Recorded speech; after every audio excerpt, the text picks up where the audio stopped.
All right, all right, all right. Good evening, good evening. Welcome back to the Real Precious. Happy Monday. We're back at Monday. Another men's panel. I see you guys in the chat so far. Definitely hit the like button, hit that like button, hit that like button. Share the stream. You know, Father's Day is coming up. We talked about the mothers around Mother's Day. So we're going to talk about the fathers and the effects of the father wounds and things of that nature tonight. We have a couple of topics to bring to you guys. A little bit of an icebreaker. We actually have a clip by the actual King Smith. We'll be debuting him tonight. And then a few other topics that we're going to get into. So definitely share the live, share the live, share the live.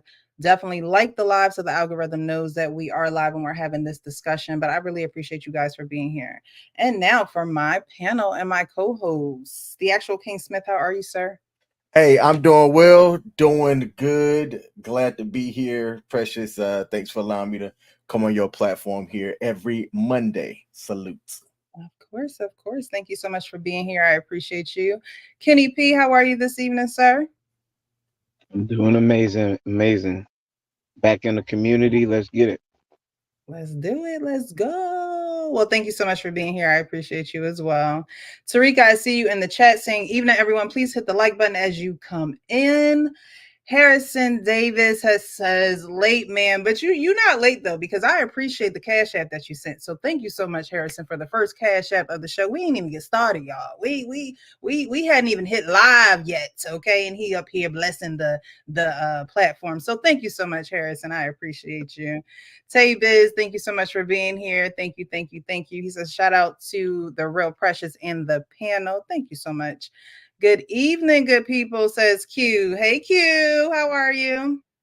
Bless up the panel and chat. Thank you so much for those blessings. I think we just had another panelist. Hello. How are you this evening, sir? How are you? How's everybody? Kenny, King Smith. Hey, what's up, Mr. Payne? All right. Doing pretty good. Thank you so much for being here. We have Hank as well in the building. Y'all rolling in right on time. Hey, Hank, you there? Yes, I am. How about yourself? Yeah, I'm here. I have been nurturing, you know. I know you like to get your nutrients in, so you know, I give grace for that. Nutrients and a good hot shower, right on. I know that's right. Ain't nothing like a good hot shower. Well, thank you so much for being here. Are you doing okay this evening? Yes, ma'am, I am. I cannot complain. Waiting to see this King clip he keep talking about. I'm sick of this shit. Hey, I said something that resonated with the fellas last week. It's still getting comments. It's baffling me. Yeah. It makes sense. Yeah, we have it tonight. We're gonna play it. We're gonna go over it. Money Buggy, thank you so much for being here. Says good evening. Good evening to you as well. So we have a little bit of a icebreaker, and just in the chat, those on the panel, have you guys seen Bad Boys 4 with Will Smith? Not yet. No, I saw it this past weekend. I enjoyed it. So it's out? Oh, no spoilers. Okay. Got you. Yeah, it's out. Hank, have you seen it? No, I have not. I'm waiting for my my app I use and it'll be there by next week. I'll leave it at that. Strike that from the live stream. Gotcha. All right. So at some point we'll have had seen it. King, shout out to you for showing support throughout the what did you go to see it the day it came out, or? Yeah.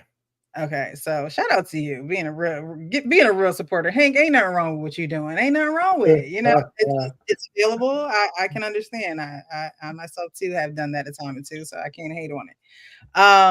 But there was a clip on the Breakfast Club about Bad Boys 4 and what they had to say about it. Y'all let me know how y'all feel about it. Stephen A. Smith wants Will Smith to clear up things before he watches it.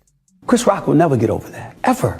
I'm not saying he even has to apologize. I'm saying that while I watch him and Martin Lawrence promoting this movie, he has to sit down and talk to the black community. You can see all the white people around Will Smith all you want to. Black folks have loved and revered this man for decades. Everybody makes a mistake. This is not hatred. I love Will Smith still, but you got to have a conversation as to why you did that. I'm just saying, a lot of folks ain't get over that. A lot of I'm gonna just stop it right there for before we get into the Breakfast Club's.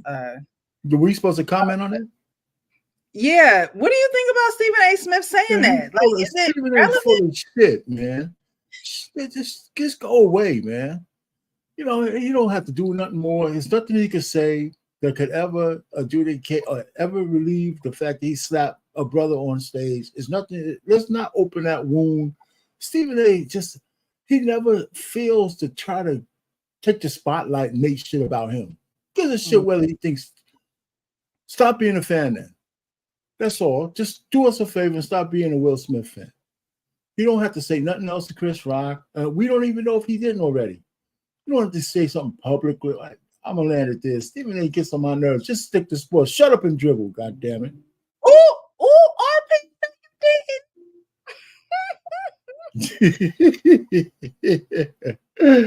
And I can't stop watching that bastard too, man. That's what makes me mad. Okay. Okay, you sound like one of them white Negroes that my grandfather used to warn us about. That was a white Negro. Man, my white Negro. Yeah, you know what I'm talking about. Outside, they black. Inside, they white like a little Oreo. You sound like, look here, man. I still should sit down. Look here, man. We got to realize this man slapped the shit out of his ass on the biggest stage you can at the Oscars, man. Come on, man. Everybody heard that. Everybody's seen it. And Chris handled that thing as about as professionally as a man possibly could. Now, I agree with Chris Rock's brother.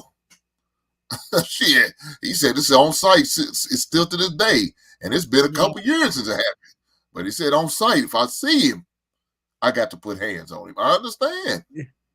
Look here, man. You slap my brother, man. Me and my brother gonna get you. We don't fight fair. Ain't no fair fight. This ain't boxing. We fight. We'll get your ass. We're gonna jump you, and then the hell with you will. Whatever result we get, we'll deal with it. But you publicly embarrassed like that. So that man, yeah, he still do. You got her producing these movies, got a couple movies coming out, you know what I'm saying? Still doing your thing, you laugh and chuck it up. And yeah, you need to have an explanation to Chris. And I think it should be public. I don't know private. You publicly slap the shit out of this man. You need to publicly have a conversation. And if Chris Rock, where's the honor, man? If my brother got slapped in public, it's my brother's position to defend himself however he chooses to do it. He does, but Stephen A. Smith, I don't have no qualms with Stephen A. Smith said. He do owe us. Look.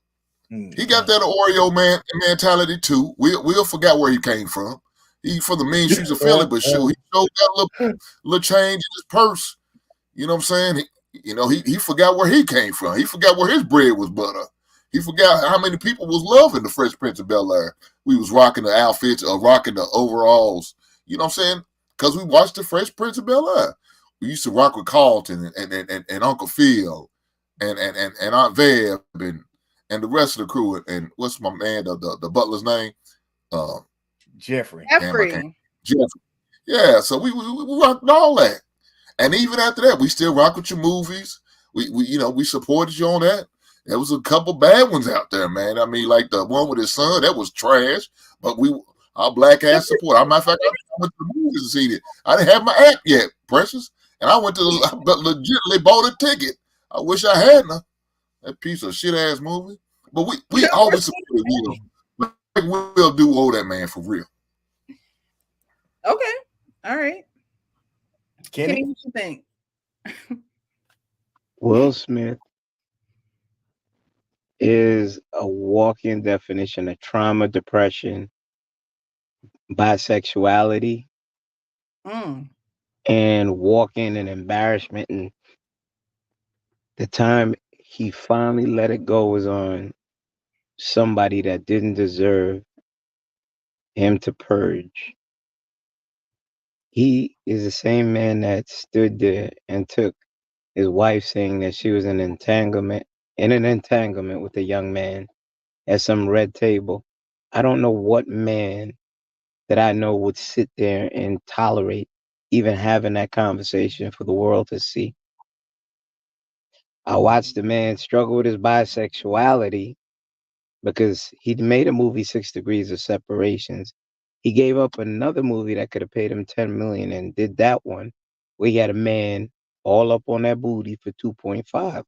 Don't make sense to me. And there's been other accounts. After the slap, they did him and his people did reach out to Chris Rock. Chris Rock didn't want to talk. Charlie Rock wanted to fight because he got like a lot of brothers. But then he went on his tour and he was interviewed and he said, nah, he wants to do it at his terms. Stephen A. Smith just wanted to be polarizing as he usually is. That's right. So I'm waiting for the day when somebody punches him in his face. It could have been big dog Glenn Robinson from way back in the past when he was in that man business, or the last couple NBA players where he said the league should at least suspend them and take away their money and playing with other people's money rather than you having the balls enough to stand on your square when they made you tuck tail regarding your views on domestic violence. Now, the pettiness shows if it's not getting Max Kellerman off, is you putting your your 2 cents in places where it's not wanted. I disagree with you, Hank. He doesn't owe us nothing. He owes the man he offended everything. And I don't like as as as charismatic as Stephen A. Smith is. He's a low life and he does some scumbag stuff like this. And I really have to look at him and say, you know what? Use this as a mental note. Don't put your dignity over $1 because he's just trying to be polarizing for views. I digress. Yeah, do you think it's more of like a diversion? Like, okay, y'all talk about the movie, but I'm gonna still talk about the slap. Of course, that's gonna open old wounds, Precious. It's gonna Mhm. make people, the people that forgot about it, that let it simmer down a bit. Now you're tearing a band-aid off. Now more people be like, yeah, they dropped the movie. He never Yeah, thought about that. there's definitely, this is a sequel, but there are power in numbers because if Martin wasn't in it, I wonder and I don't know who else is in it. But if Martin wasn't in it, then would we see the effect in the numbers? And because they did good numbers, right, for the opening week. It's pretty good. Yeah. But So watch how polarizing he is. He didn't care if they did numbers. He wanted himself to do numbers. And he found a sore spot to stick his finger right in and say, I'm going to go this angle. Rather than big up the movie, put positivity, mental healing, and stuff in the air. He mhm. could have crafted it in a way that, you know, you know, great outcome, guys. But, we're still out here. We want to see two brothers get together and solve their differences. But they didn't.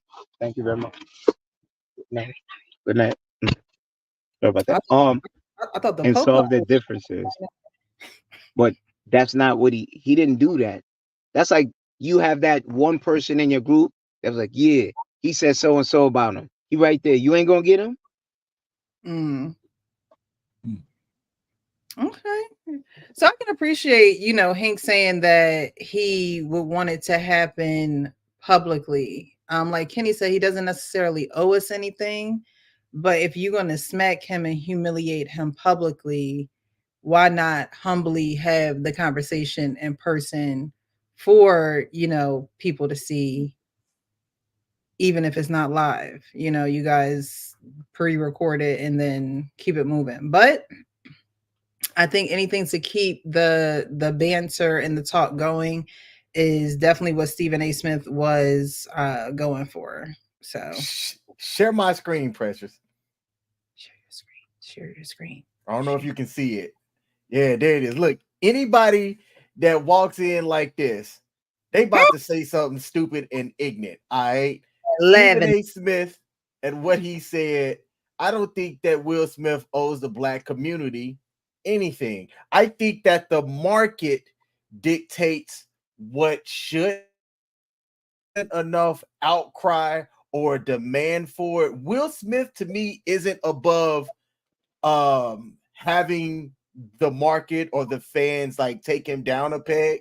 He came off of social media for a while for that. He slowly started to put himself back out there, and the demand from the black community wasn't that they needed it, so he didn't do it. I think if the demand was there, I don't even think if the demand was there that Will would be the type that would have done it and put a apology out there towards the black community. So that's my take on it. That's how I feel about it. Okay. Thank you so much. Keep it funky in real life with the $9.99 says here to support the DNB conversion. That's got to be an inside thing. DNP. Hey, what's the DNP? Man, I'm not gonna say it. We're gonna keep it professional. He meant dick and pussy conversation. That's what he meant. I wished I didn't ask. Scott, oh boy. I'm mad. He said, shout out to Logic. He cool. Will and Chris says, Scott says, Will and Chris have moved on. We should too. You are silly, Logic. Okay. I won't be seeing the movie for a few years. We know who knows when, if ever. Oh, okay. So you're not supporting it. You good on that? Gotcha. Hello, folks. Good evening. Marriage, politics, and sports. Our pain is in the chat. That was supposed to be an O, not a P, but that's all right. Oh no, we got you. We got you. We're not. Thank you. Spelling bandits over here. Even though I did major in that, I'm not gonna get you. I'm not gonna get you. Black Lexicon says it's more than the slap for me. So there are people who, it definitely affected them in a way. It impacted me too. I thought it was the most despicable thing I saw. If it was a white man up there, he would have never slapped. Mm-hmm. So I just think that, Chris Rock, his brothers, everybody else, they handled it the way they handled it. It's been a couple of years. We got to move on. We just got to. And we don't know whether they had some conversations. I don't believe that because he did something stupid in public. He has to come and genuflect, open all the goddamn scars again in public in front of everybody, just so we could appease Stephen F. Smith. Hey, whatever the hell's name is. Hell with that guy, man.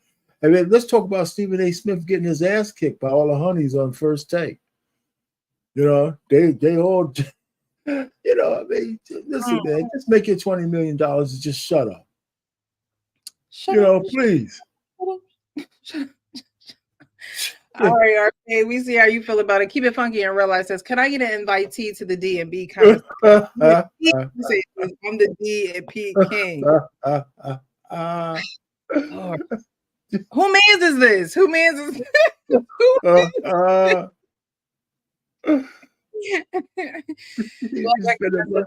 Will well. WWW. I wish Will well. Scott Slim says the man was just defending his queen. Oh, Jesus Christ. You are always welcome, my guys. Yeah, we're going to open up the chat or the stage in a little bit. Thank you guys for joining. If you haven't already, hit the like button. Definitely hit the like button. Share the live. I am going to drop the link for anybody who wants to join. And just to let you guys know that tonight's show is sponsored by JECreativehosting.com. So if you guys need a website, you need it to be hosted, go over there. They'll give you a special discount code of HC, or I'm giving you the code of HCM22 to get a discount on your website. Guys, if you're enjoying the show, again, like and share. All right.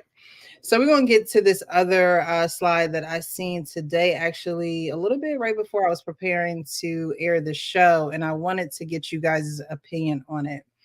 It's a slide, and it says, is her husband wrong for leaving his stepson out of the trip? My husband wants to take his biological child on a trip for graduating grade 8.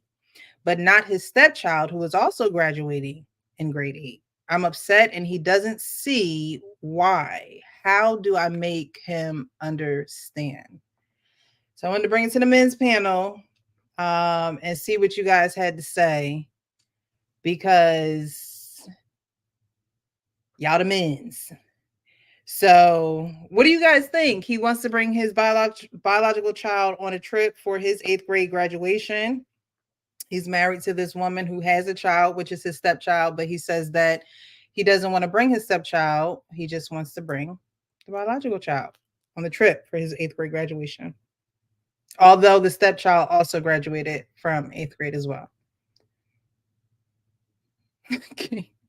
Listen, it goes back to the conversations we say when you cleave to a woman that has children from prior relationships, you now have to eat the cost of that decision. So it can't be, oh, like, nah, I'ma just worry about my biological. No, we family. But the woman is not to be left out of the lack of communication as for his final verdict, because at no point did I hear her voice her disapproval. She said nothing about that. She gave him body language. I didn't hear anything about her having a discussion with him as for how foul she thought that was, unless there's more context to be had within this conversation. Staring at somebody is not giving them how you feel, even though 90% of conversation is body language.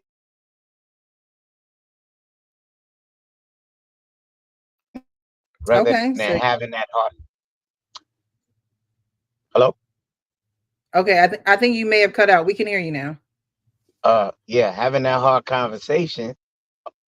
I don't know too many women that won't clap. Like, wait. I know you're not including my child, and then it goes down. It goes down right there. And I didn't hear that from your brief take on how that played out. Okay. So you pretty much saying, we family. You're not gonna separate the family. Nah, he can't do that. You can't come in with no one fry for your kid, a burger and fries for your kid, and the other kid got you Wonder Bread. Nah, something wrong. He got trolled. I, I've got a different take on this, brother Kenny. To me, I think it boils down to what's the purpose, right? I didn't father this other kid, yet this other kid is here in the life. I can respect, and the son just wanted to spend time with his dad, and that's the purpose of the trip. It's not about the money, right? It's about the purpose. I want to spend time with my son. All right. There'll be other opportunities, but in this instance, for this graduation thing, I want to spend time with my son. And and this is throwing a whole lot out there, if that's what that man wanted to do, I support that. Right? There wasn't anything else given in this. I swore Precious said the wife is going as well. I didn't hear that it was just a one-on-one son and father trip. Am I wrong? Did I miss that? Can we read it again? It just says my husband wants to take. Hold on. Oh, I thought I had it up there. I'm sorry. My husband wants to take his biological son or child, on a trip for graduating 8th grade, but not his stepchild, who is also graduating in 8th grade. I'm upset and he doesn't see why. How do I make him understand? So it doesn't say that she's going. It just says that the husband is taking his son on a trip and not the stepson. Okay, now I got clarity. You're gonna cause dissension in the house. And I kind of see what you're saying, King, but that's an all-in deal. It's no my son, not your son, both graduated on time. You want to be fair. And you could easily cause resentment in that other child. And now you're not liked. And it's like you don't want kids not to like you. You want to still have a household that's under, if you're biblical, man, woman, God, child, God, man, woman, child. you're picking favorites. Then that's like you playing favorites with your kids. That's a Molotov cocktail, waiting to explode. I, I, it's a package deal. Once you take a woman and you cleave her and you take her child, that's your child now. Ain't no 50, 50 ain't no 75-25, no 80-20. That's your child now. Might as well call him your biological.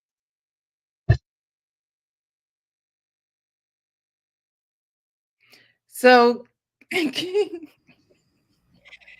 so can you saying do it's acceptable if the purpose of the trip is just to spend time with his child? Yep, that would be something. You know what? I can rock with that. I can support that guy saying that if it's just, hey, I got my little man's, I want to spend some time with just my little man's for graduating, this 8th grade trip. The only other acceptable way that I'd be cool with that, taking that off the table, is if that kid's father contributed to, the stepson coming as well.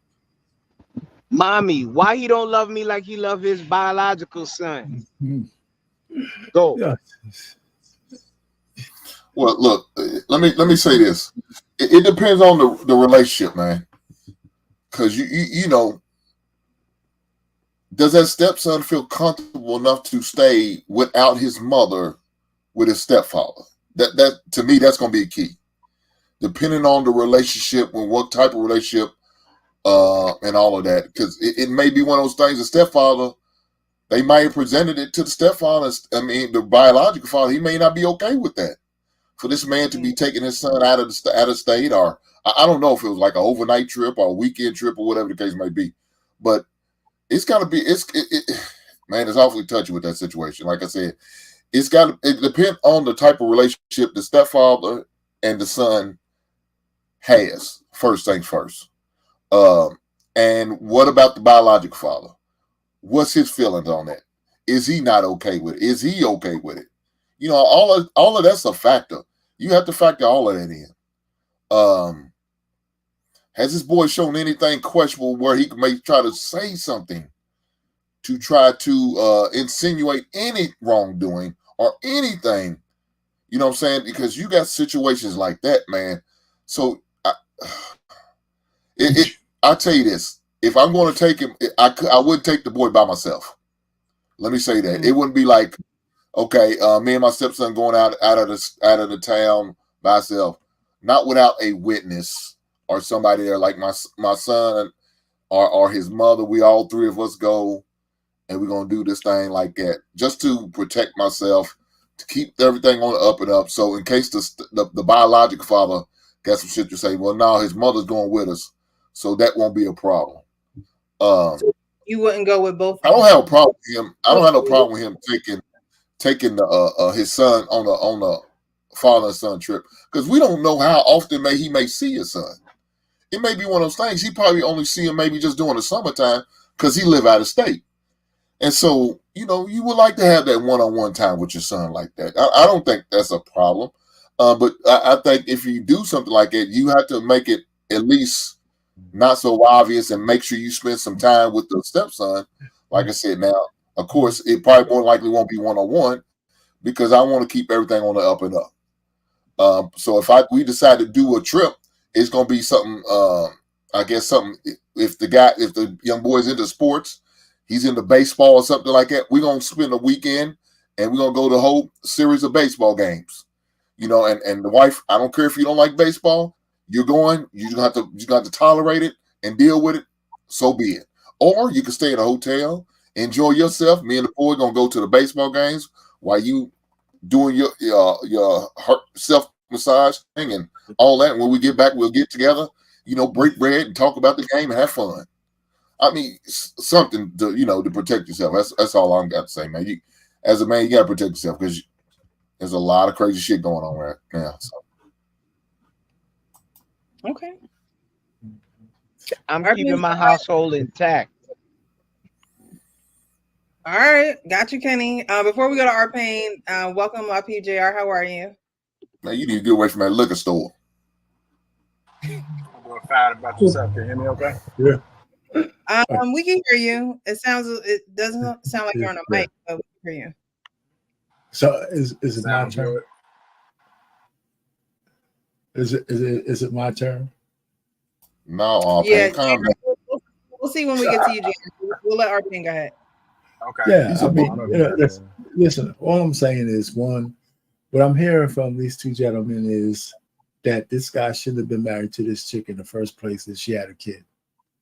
That's number one. And the reason why I say that is if he has to make a distinction to whether he's going to go and just celebrate the graduation of one on the other, that means there's something wrong from the beginning. Either, that now we don't have all the information. They're married, so he ain't out of town. So they're together. So he wants to spend time with his biological son. So what I have a problem is, I don't know when they got married and how old was the stepson, right? Did they get married when he was already graduating, or was he a kid growing up in that same house? We don't know. Right. But I think that one of the things that you sign up with if you want to be a stepdaddy, you can't make those distinctions. You either have an intact family or you don't. Now, his wife could have been a bitch and said, "You can't discipline my kid. You can't say shit to him, blah, blah, blah." But we don't have that information. So once you divide, and let me put it to you this way.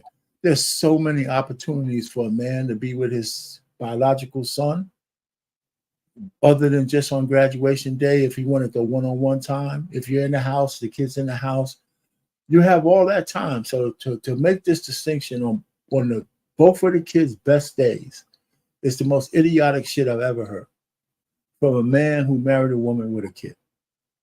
It's stupid. He's an asshole. Because one of the things you don't want to do is create divisions in your family when you don't have to. That's what I'm thinking. So if you're going to do that, why marry a woman with a kid in the first place? That's what I'm saying. So once you take on the burden of another man's seed, you're in for $1, man. You're in for it all. Or don't do it. Right? And that's what I think some of the guys in these spaces talking about this and that and all this horse shit. Don't marry a woman with somebody else's kids unless you're all in. Period. The rest of it is all bullshit. So the fact that he's making that distinction is irreparable damage he could be doing. Mm-hmm. So not only with his wife, but with that little kid, he's not going to ever forget that shit. And so all I'm just saying is, I tell guys, listen, don't marry a woman with kids if you ain't all in. If you're not going to be all in, and you ain't going to put your heart and your vulnerabilities online, don't marry her. And let me say, I go one further. Don't even sleep with her. Don't take her out on dates. Don't give her no false hopes. That's what men need to do. If you ain't going to make this woman and her kids part of your family in all ways, stay away from her and don't be banging her ass out because she's going to get feelings. Don't do it. So I can't stand these guys want to be in the middle. Either you're in or you're out. And if you ain't going to be able to do all this shit that you need to do as a father for all the kids, then don't marry this chick. I'm done. I'll land it there. Okay. Lapeef, you there? Yeah, I'm here. Can you hear me? Yes. Alrighty. So did you hear me read the well, first, welcome. How are you? I'm sorry. Man, what's going on? What's going on, panel? How y'all doing? And yes, ma'am, I did hear. Okay. Okay. So what do you think about that? He wants to take his biological son and not his stepson. They both are graduating 8th grade, and she's trying to see how to make him understand that she's upset about it. I think our pain made some good points, and I believe Hank did as well. From what I heard, I didn't hear the rest of the fellas, but we don't have all the information. But let's just say I'm gonna just roll with it. I'm gonna attack it from different angles. If that's a new relationship, I think there needs to be understanding on both sides about how to handle those big dates, because if that child wasn't able to, if his son wasn't able to establish like a relationship with her, then she needs to have a little bit more understanding as far as this might not be the time where we want to pull that. Let me just spend some time with them, and then maybe like the next big thing, a birthday, maybe it might be a college graduation, and so forth, and then we handle it that way. Like anytime a man or a woman blends a family together, it's going to take a lot of sacrifice, and it's not an easy thing to do. That's why you hear so many men in the space speak against it. But it works both ways. But typically, like most, I won't say most men, but like a lot of men may not have their child 100%, whereas a woman will have their child a lot of the times, and it's the man coming in having to deal with a bigger burden. But I have been seeing a lot of cases now where like men have been stepping up, and men, and in some cases the men have full custody of their children, so then like they in the same boat as the woman. But blending families is just one of those things that you gotta have understanding. um, if they have been dating for a while, then I would probably say just make it like a family thing. Just make it sure that everybody goes, and then that way it's like, okay, we're as a family, we're taking you out for graduation. If it's a new relationship, then I'm gonna just say she might gotta lighten up a little bit. It ain't that time yet. um I understand what Hank is saying too. You do have to always include the other father, like no matter what, because you don't want to take away his rights. um he needs to have a conversation with the mother to understand when it comes to these family things, how are we gonna handle it? Like, are we gonna be doing things as a family? Like, this is my house. Is there understanding that whatever I say goes, and whenever we move as a family? Those are conversations that need to be had. And so like the more I hear about these situations, it makes sense where if you have a choice, just don't do it. But if you coming in the relationship with a child yourself as a man, then I think it's fair for like a woman to have a child if y'all gonna be able to do it. I think it's a little bit more understanding when both people have children versus just one. Very true. Very true. Something like this, you do have to communicate when you're blending families. You have to communicate. Communication is going to be the glue that's going to hold the family together, because you have people that are attached to other people biologically, but they might be attached to you physically and geographically. um with both of the kids graduating from 8th grade, and he wants to take his biological child on a trip, like we don't know where he's taking the child. So when you are with someone who has a child, especially a mother, let's just say this mother has a child support order, or they're doing things through the courts, she has to get permission to even bring the child to another state or country, things like that. So um I don't want to say that he was maliciously, just trying to bring his child, although he's probably trying to spend time with his child.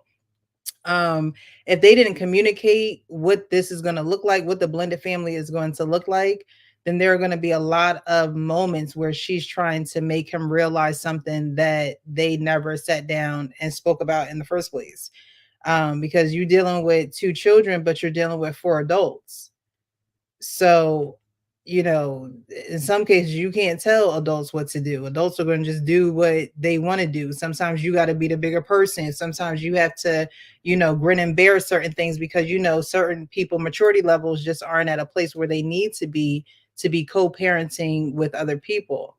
So, um, do I think it's wrong that he only wants to take his biological son and not the stepson?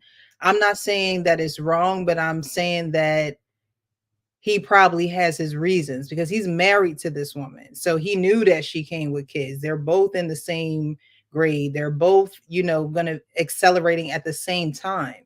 So it's not like he married her and didn't know these things.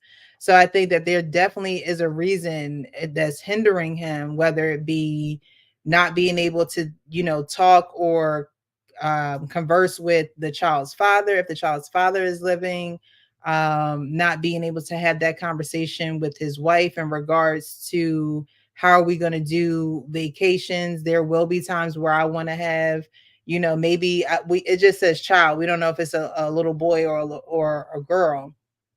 It didn't say that either.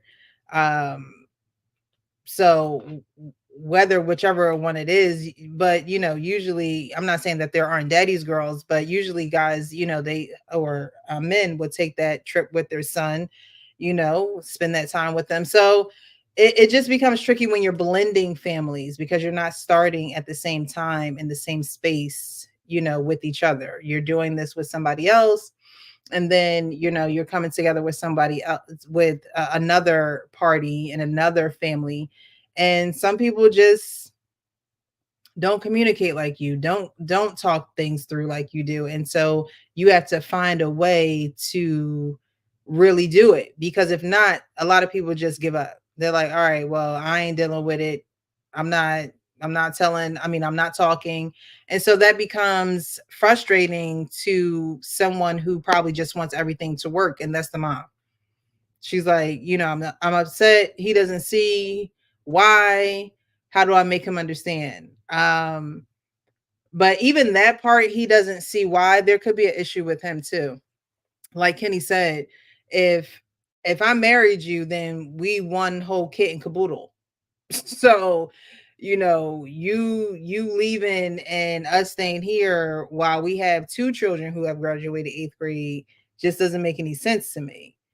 So I don't know. They definitely have some things to talk about, because being married and splitting ways like that requires a lot of communication where all parties feel comfortable with what's going on. They're informed about what's going on. You don't want to wake up and one kid is about to be out to Bali and the other one just going to a cookout this weekend. Like, you know what I mean? Like there has to be some type of conversation around that. And both of the parents have to be on the same page too, because you don't put your kids before your marriage either. So if this is causing issues in the marriage, that's a whole nother conversation. All right. Did we all speak on this? I think JR, he said he was driving. So if he comes back, I'll definitely add him back up to the panel. I think I had a couple of them. I'm sorry. I should have stopped right then and there. We already did that one. Hank hating on my DMP logic, Mr. Logic DMP King. Hank made to spend $1,000 on dolls. On dolls? Huh? They got so many inside jokes, y'all. We just just be on the outside. Passport Bro Villain says if she's not his wife, he doesn't have to take another man's kid out to do anything. That's up to the real dad if he wants to pay. They're husband and wife, so she's his wife. Passport Bro Villain also says, does a real father have responsibility? Why does a stepdad have so much of a burden? Well, the stepdad is filling in. The stepdad, again, is geographically in the same location as the child. So it's not that he has more burden, but he has taken on responsibility and he's done that willingly. He wasn't forced to marry this woman. He wasn't forced to join with her and her child. So, the real father, whether he has responsibility or not, he should. However, a man stepped in and actually married this person. He married this woman. And so I don't think I wouldn't call it a burden when you willingly do something. If you're willingly going to do it, then is it really a burden? Or do you understand the weight of your responsibilities? Average Man says, if the stepfather cannot discipline the stepson like he could his own, then I say hell to the no. 9 times out of 10 stepdads don't have that authority. And again, that boils down to communication, because if they haven't communicated about these things, then that there's a lot that is gonna fall in the gap, right? And I actually want to talk about that in the next video with the actual King Smith. when you don't talk about certain things, there are things that fall in a gap, and then you're trying to fill the gap, or there are things that's going to be happening in the gap that neither parties know of, or you don't know what each other are thinking. So there's a lot of stuff that, does need to be addressed verbally, that you can't leave it up to assumption. All right. So leading into the actual King Smith, we're going to get into his clip, and a little bit of, not a little bit of a regret, but a regret that he had getting married. And I think that this is this is reality. It's someone who is on our panel, my co-host, who is here Monday, co-hosting the show with me. And I wanted to play this because it is getting a lot of traction online, and so I wanted to discuss it. I didn't see the whole clip because I wanted it to be raw and authentic of me seeing it, and King being able to explain it to everyone. And those who have commented on it can definitely tune in to get his perspective in real time. So we're going to put this up here.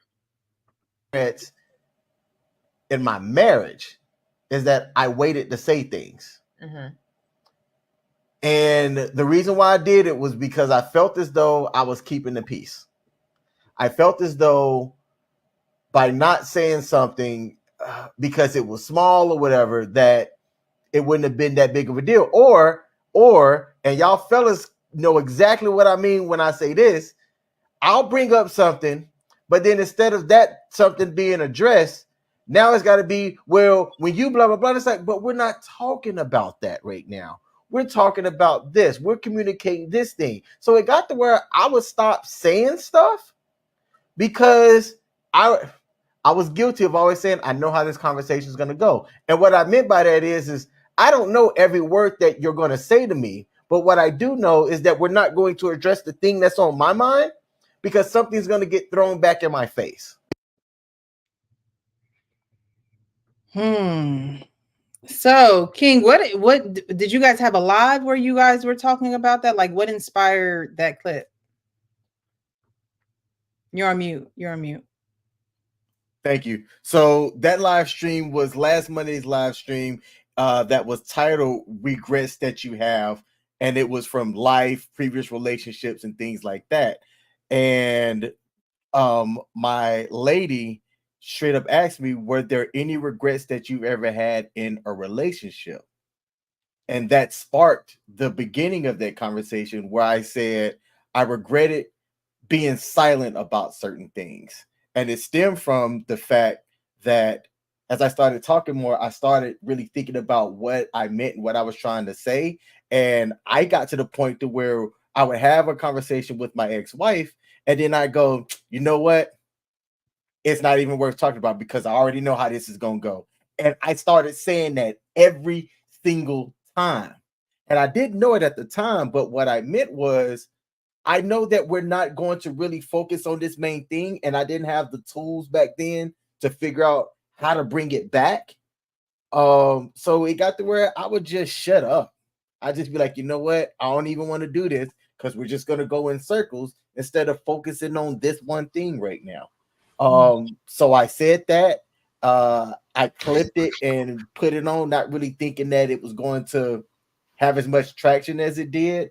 But there were several guys in the comments saying, I'm going through this right now. So I'm hoping that the dialogue kind of helps generate how to navigate past it. Right.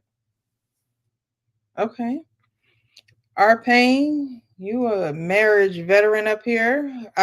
What do you think about the clip, King's clip? Well, it's funny because I just came from a live talking about some of those things. And one of the things that I agree with King Smith in terms of maybe a little too late. One of the things that we have a feeling as Black men is that we don't check our women when they need to be checked. We whether it's programming or whether it's the fact that, the single motherhood and all that other shit that we use as reason why we're all fucked up is it's wearing thin, because my father was in and out. But when I got married to my wife, I didn't let her drift. And just like when I needed her to do something, just like I think a lot of women do, when you say something that you think that she's lacking, they'll bring up some shit that you didn't do. And I said, listen, I'm gonna stop you right here. Listen, we'll have a chance. If you have some shit that I didn't do, I'm gonna give you a full day that you can give me a whole goddamn laundry list. But we gotta fix what we're talking about right now. Right? And I told you before, if I'm doing something wrong, I told you got open carte blanche to come tell me. Don't wait till when I'm trying to correct your ass to try to tell me what I didn't do wrong, what I didn't do right. And we had those conversations early on, but my wife knows better. I said, listen, if I'm talking to you about this issue, we're talking about this issue. You know what?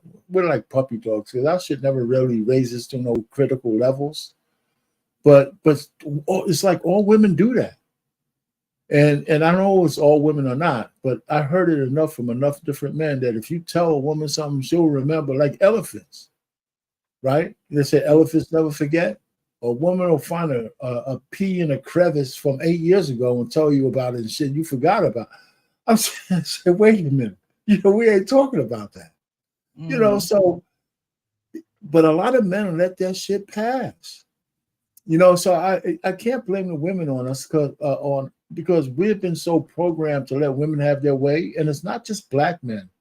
It's the way the country is running. It's the way that some of the laws that are being passed at the behest of men are letting laws be passed that are not to our best interests, right? Because we want to make sure that women feel safe, secure, and satisfied. And that shit permeates to almost everything we do. And it's not always the right thing to do. So your marriage is just a microcosm of what's really going on. So part of my marriage is that, and I hadn't had to do this, but my wife can talk to me and say what I'm doing wrong, and I could talk to her and say what we're doing wrong. We just correct the ship. But too many men have been programmed to just take the shit.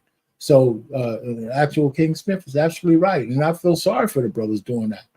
And I don't know where I got it from, where I wasn't putting up with that shit. I can't say I was some kind of big guy. I don't know where I got it from. It's just something I wasn't going to tolerate. So you say you don't know where you got that from. Did you share before your father? How long was your father in your life? Oh, until he died. When my mother died, I was young. My father couldn't take care of us. So his sister was my guardian, and he would pop up every so often. Until he got remarried and moved down the block. And then I could see him all the time I wanted. But by then, I was 14. I didn't need him like I used to. You know what I'm saying? So my pops was a cool dude, so I have no problem with him. I have a lot of his traits, especially for cooking. But but where were you going with that? Go ahead. Well, when you say you and your wife are able to tell each other things, I'm sure that that stems from the type of relationship you have. And I know that you guys rarely argue because you share that as well. But telling people, oh well, me and my wife, we can just talk about things. What does that look like in the moment? Because there are so many people, and more women than men, I would say, that can't communicate in the moment. And so it happened with the actual King Smith.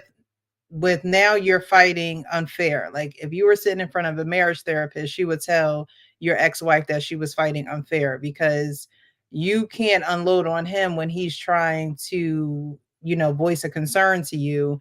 You're not accepting anything. You're not acknowledging anything. You're literally just lashing out at him. But what about when that's not fighting fair? So how did you guys get to a point where, is it just, hey babe, I realize that you're doing this. I need it to stop. It's not going to be, it's not going to work in either one of our favor. Like, what does that look like for y'all where it's kind of like a cease and desist and you can move on? No, that's a great question. The only difference I would say between the way I handle it with my wife and the way King Smith handled it, I recognized it when I saw it. A lot of times we don't recognize what we need to do in the moment. Mm-hmm. So when I talk to my wife about whatever, I said, listen, you need to do this. And when she starts saying, well, how about you not doing this and not doing that? I just recognized what she was doing in the moment by deflecting off the subject. And I was able to say, listen, you know what? I'm gonna give you your opportunity to say all the shit you want to say that I'm not doing right, but not right now. We're gonna deal with this. And the reason why I could come back so fast because I recognize what he's talking about. And so did a whole lot of men that he's saying. Because women tend to do that. I don't know about you, Precious, but in general, a lot of women tend to do that. They deflect very well. It's like a superpower. And so men have to recognize what's being done to them in the moment. And sometimes, and a lot of men miss those moments for correction. We just do. And for some reason, I was able to recognize it. Maybe it's because I grew up in a house full of women. I don't know. Because when I moved in with my aunt, it was a lot of female cousins and all that kind of shit around, blah, blah, blah. But I don't think that's it either because they were crazy as a loon. But I love them dearly. But anyhow, so I'm just saying, I picked it out.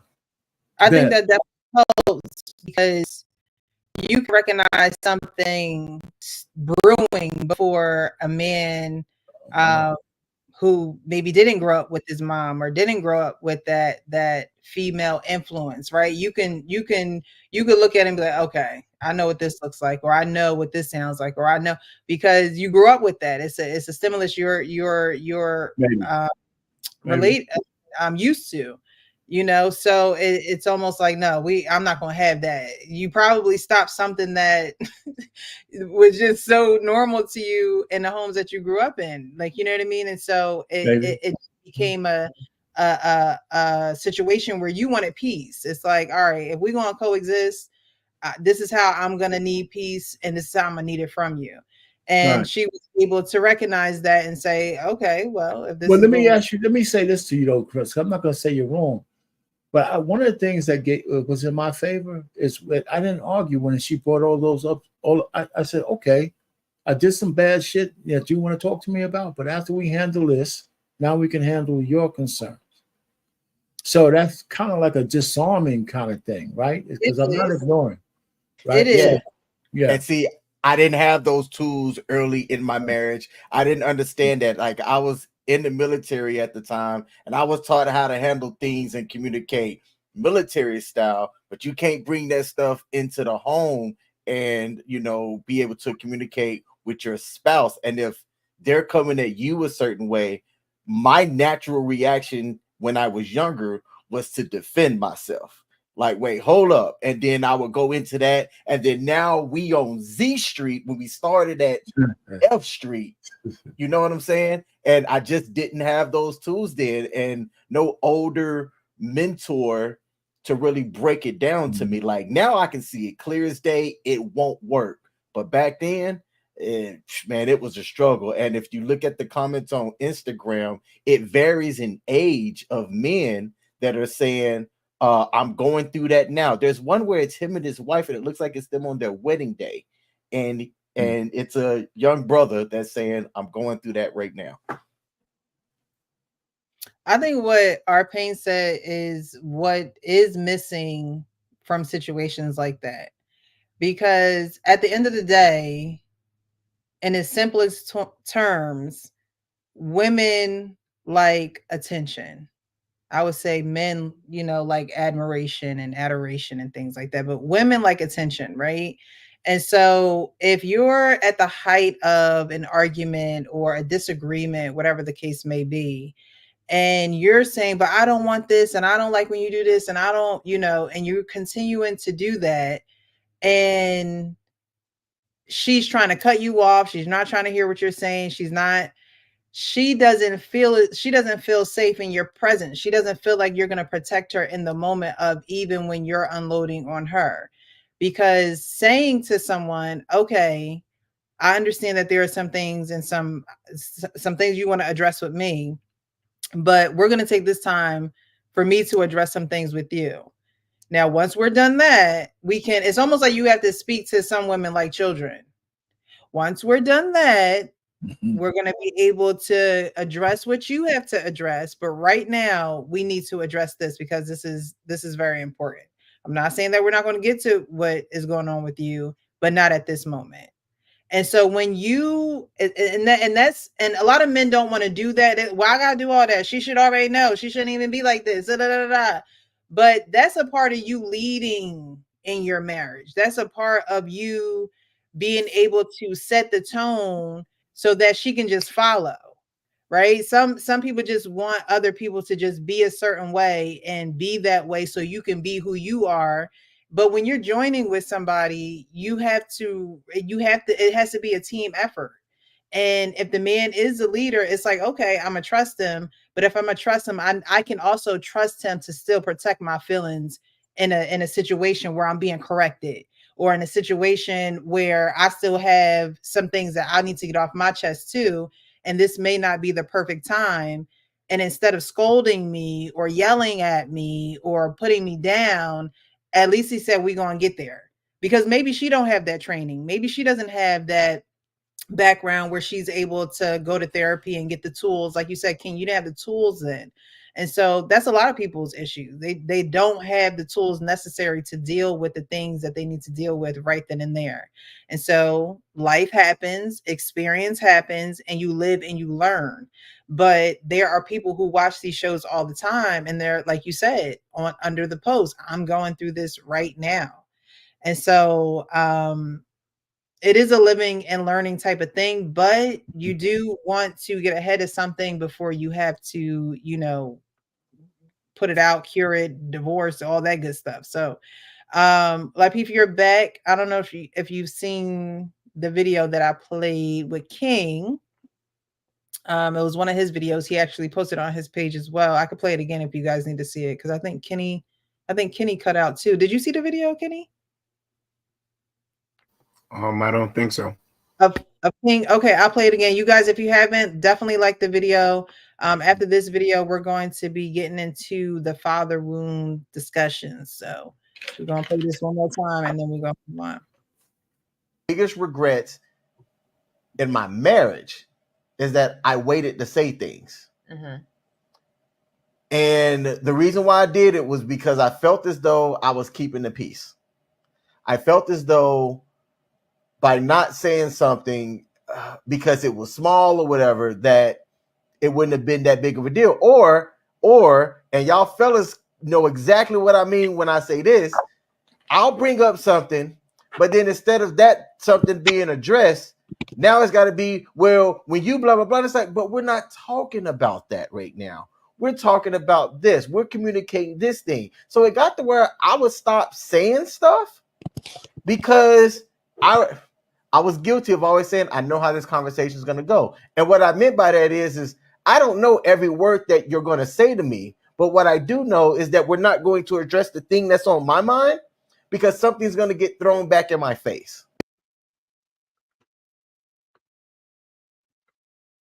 All right, JR.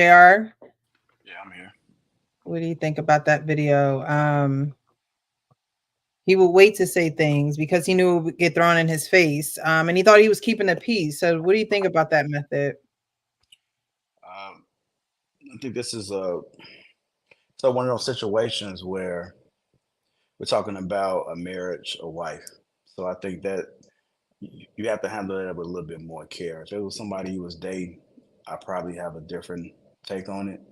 But with that being his wife, what that's telling me is that there's an underlying problem somewhere. Um, but there's something wrong with the foundation. If you guys have been communicating like this for a while, I would be asking the question why. Why is it that every time I bring up something, she brings up something that I've done in the past? But why is it that I can't come to her and talk to her about different things because I'm afraid that she's gonna throw it in my face? So there has to be some type of underlying problem that hasn't been addressed, and it seems like both of y'all are avoiding it because when you approach her, then she's bringing up everything that you have done or something you've done, and then you're not coming to her at all because you're afraid of getting attacked. So there has to be a situation that hasn't been resolved in the past, and you guys are not discussing that. Um, it could be some underlying issues like low self-esteem, some unresolved trauma, or even maybe it being difficult to accept some type of change. So when you have those situations in a marriage, I mean, somebody has to be the bigger person. Somebody has to set the tone and say, "Hey, I don't know why you're doing this, but we need to figure this out because I don't. We can't keep communicating like this because nothing is getting resolved." Now, if somebody can't do that, then that's when you guys need to go do some type of therapy. Maybe bring somebody in that can help you guys, like maybe give you guys some exercise or some tools so you guys can be able to get through whatever needs to be resolved. But to me, it sounds like both of y'all like were deflecting, and the problem wasn't getting addressed, and you guys wasn't asking the right questions. I like that. Very good insight. Yeah, Frenchie says, I get where he was wanting to keep the peace, but if the issue is recurring, then it needs to be addressed. There's a saying, and I may not get it fully correct, but trying to keep the peace with others, but you're starting a war within yourself. There's a lot of there's a lot of people that try to keep the peace with others. They don't want to say nothing. They don't want to bring it up. They don't want to talk about it. They don't want to go over that subject. But sometimes you gotta get a little messy to get to the other side. The only way to it is through it. And so, sometimes you do have to get a little messy. But if those things that JR said existed, then I can see why there, is resistance there. Because like I said before, there is a gap. So there's a gap between when you feel as though you can't trust her to have a conversation with her, and the gap of where she feels as though she can't voice how she feels because she knows you're going to shut it down in the sake of keeping peace. So she acts out even more. It's a childish behavior. It's a very impulsive type of thing, like, oh no, I know he's not going to hear me out, or I know he's not going to let me talk, let me just say whatever, or let me attack him to get that rise out of him so we can keep this conversation going longer even though we're not going to get anywhere with it going longer. So I agree with a lot of things that you said, JR. Hank, what about you? What do you think about King's video? You're on mute. My bad. I think it's spot on in a lot of relationships that men are dealing with stuff like this.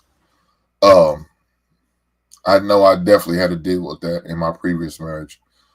To the point I just start saying fuck it, excuse my language, and I just start being sarcastic, like I was talking to somebody I didn't care about no more. I mean, it got to that point. And once a man get to that point where he look at you like a common Joe or Joanne, it's done. It's pretty much, put a fork in it. You know what I'm saying? It's over.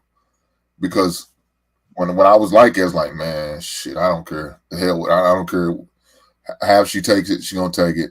And, and I remember I constantly hearing, it's all about tone delivery. And I would say, man, screw my tone delivery. I'm sick of this shit.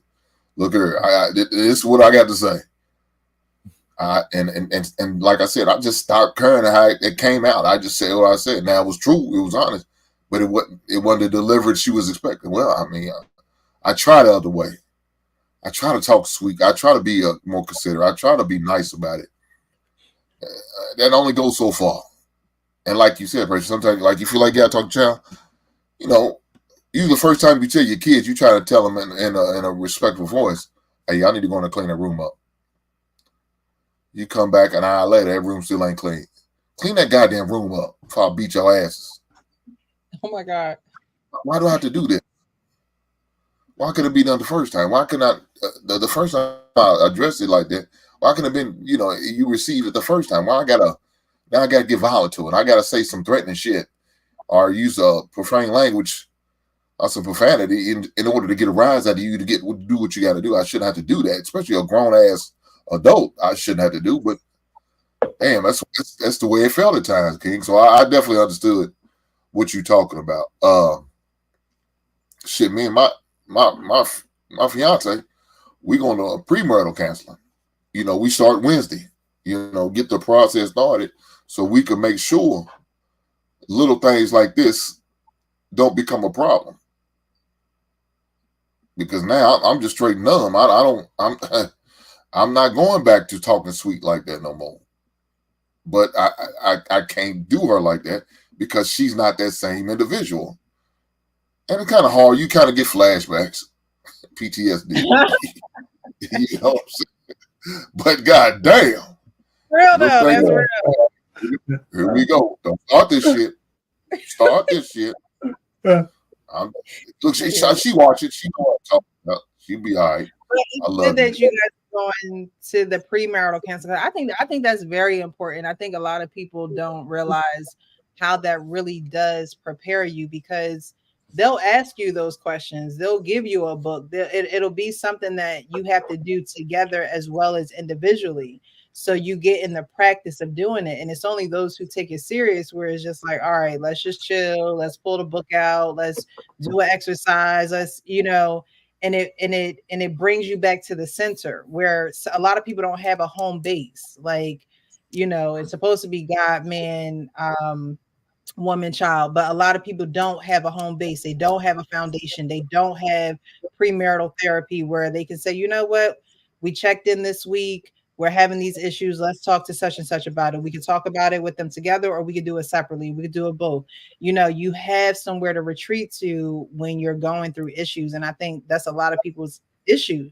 They won't invest in themselves and the relationships that they're going to be investing the rest of their lives in. It's like, you can invest in your clothes, you can go to these concerts, you can do everything else, but spend a $50 copay to go talk to somebody that will, help the well-being and the healthiness of your relationship.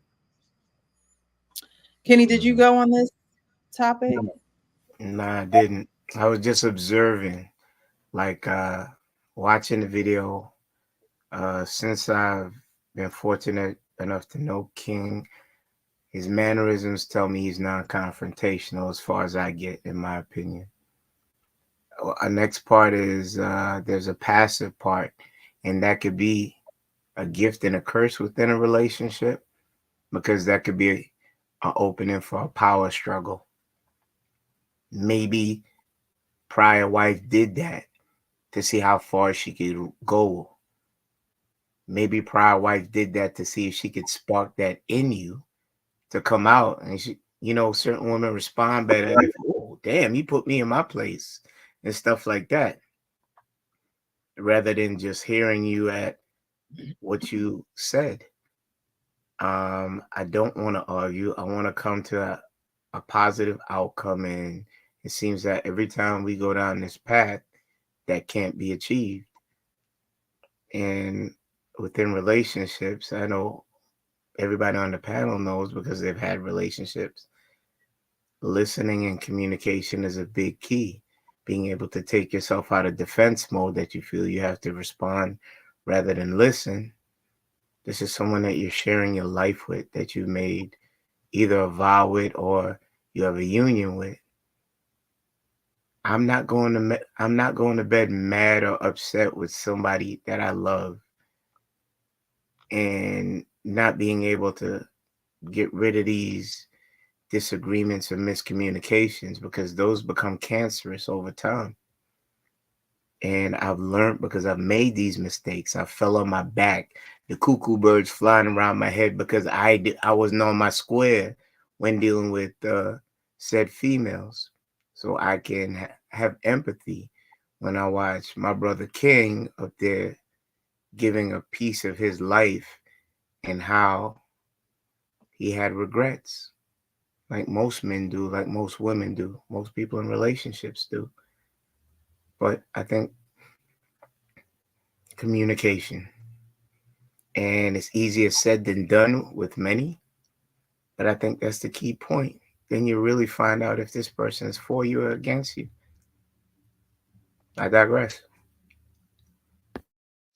All right.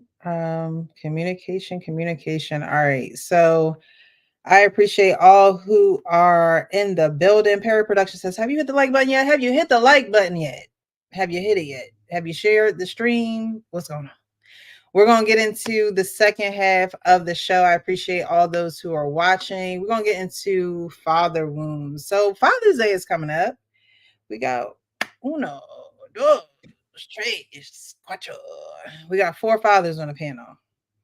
4 fathers on the panel. And everybody knows that Mother's Day get all the attention. Mother's Day, the restaurants are packed. Mother's Day, people be booked. Father's Day, what's the coolest gift y'all have gotten for Father's Day? The coolest one. Last Father's Day, my lady got me an Apple AirTag for my wallet because I was constantly misplacing that. The most valuable thing I think I've ever gotten in my adult life. I think it's great. Okay. Anybody else a cool gift on Father's Day? You might have to give some folks some ideas out here because Father's Day is coming up. It's on Sunday. Anybody else with a cool Father's gift? Maybe even one that you have given. May have not been one that you received. Maybe one that you have given. Those in the chat, y'all can participate as well while you're here. Don't just stare. I remember giving my uncle some of that old brute, that one that touches skin and burn. Ooh. Oh my God. I spent my little money on that. He was there like, man. I know what it really was. It was that Avon bottle you gave me, that green color. It could be. No, but it's kind of funny. Kenny said that. I didn't give my dad nothing like that. It was something like it. It was one of them Old Spice collection where they had the old off-white bottles with the little gray top. It had the cologne and the shave in it. So I gave him that look. My dad he's a drag car. Is it called drag car? He's a drag car fan. I don't know if any of y'all have ever heard of that cologne. But he's a fan of that. Anybody else? No? Yeah, like I would probably say a gift I'd be giving is that Assured Man King on top. Woo!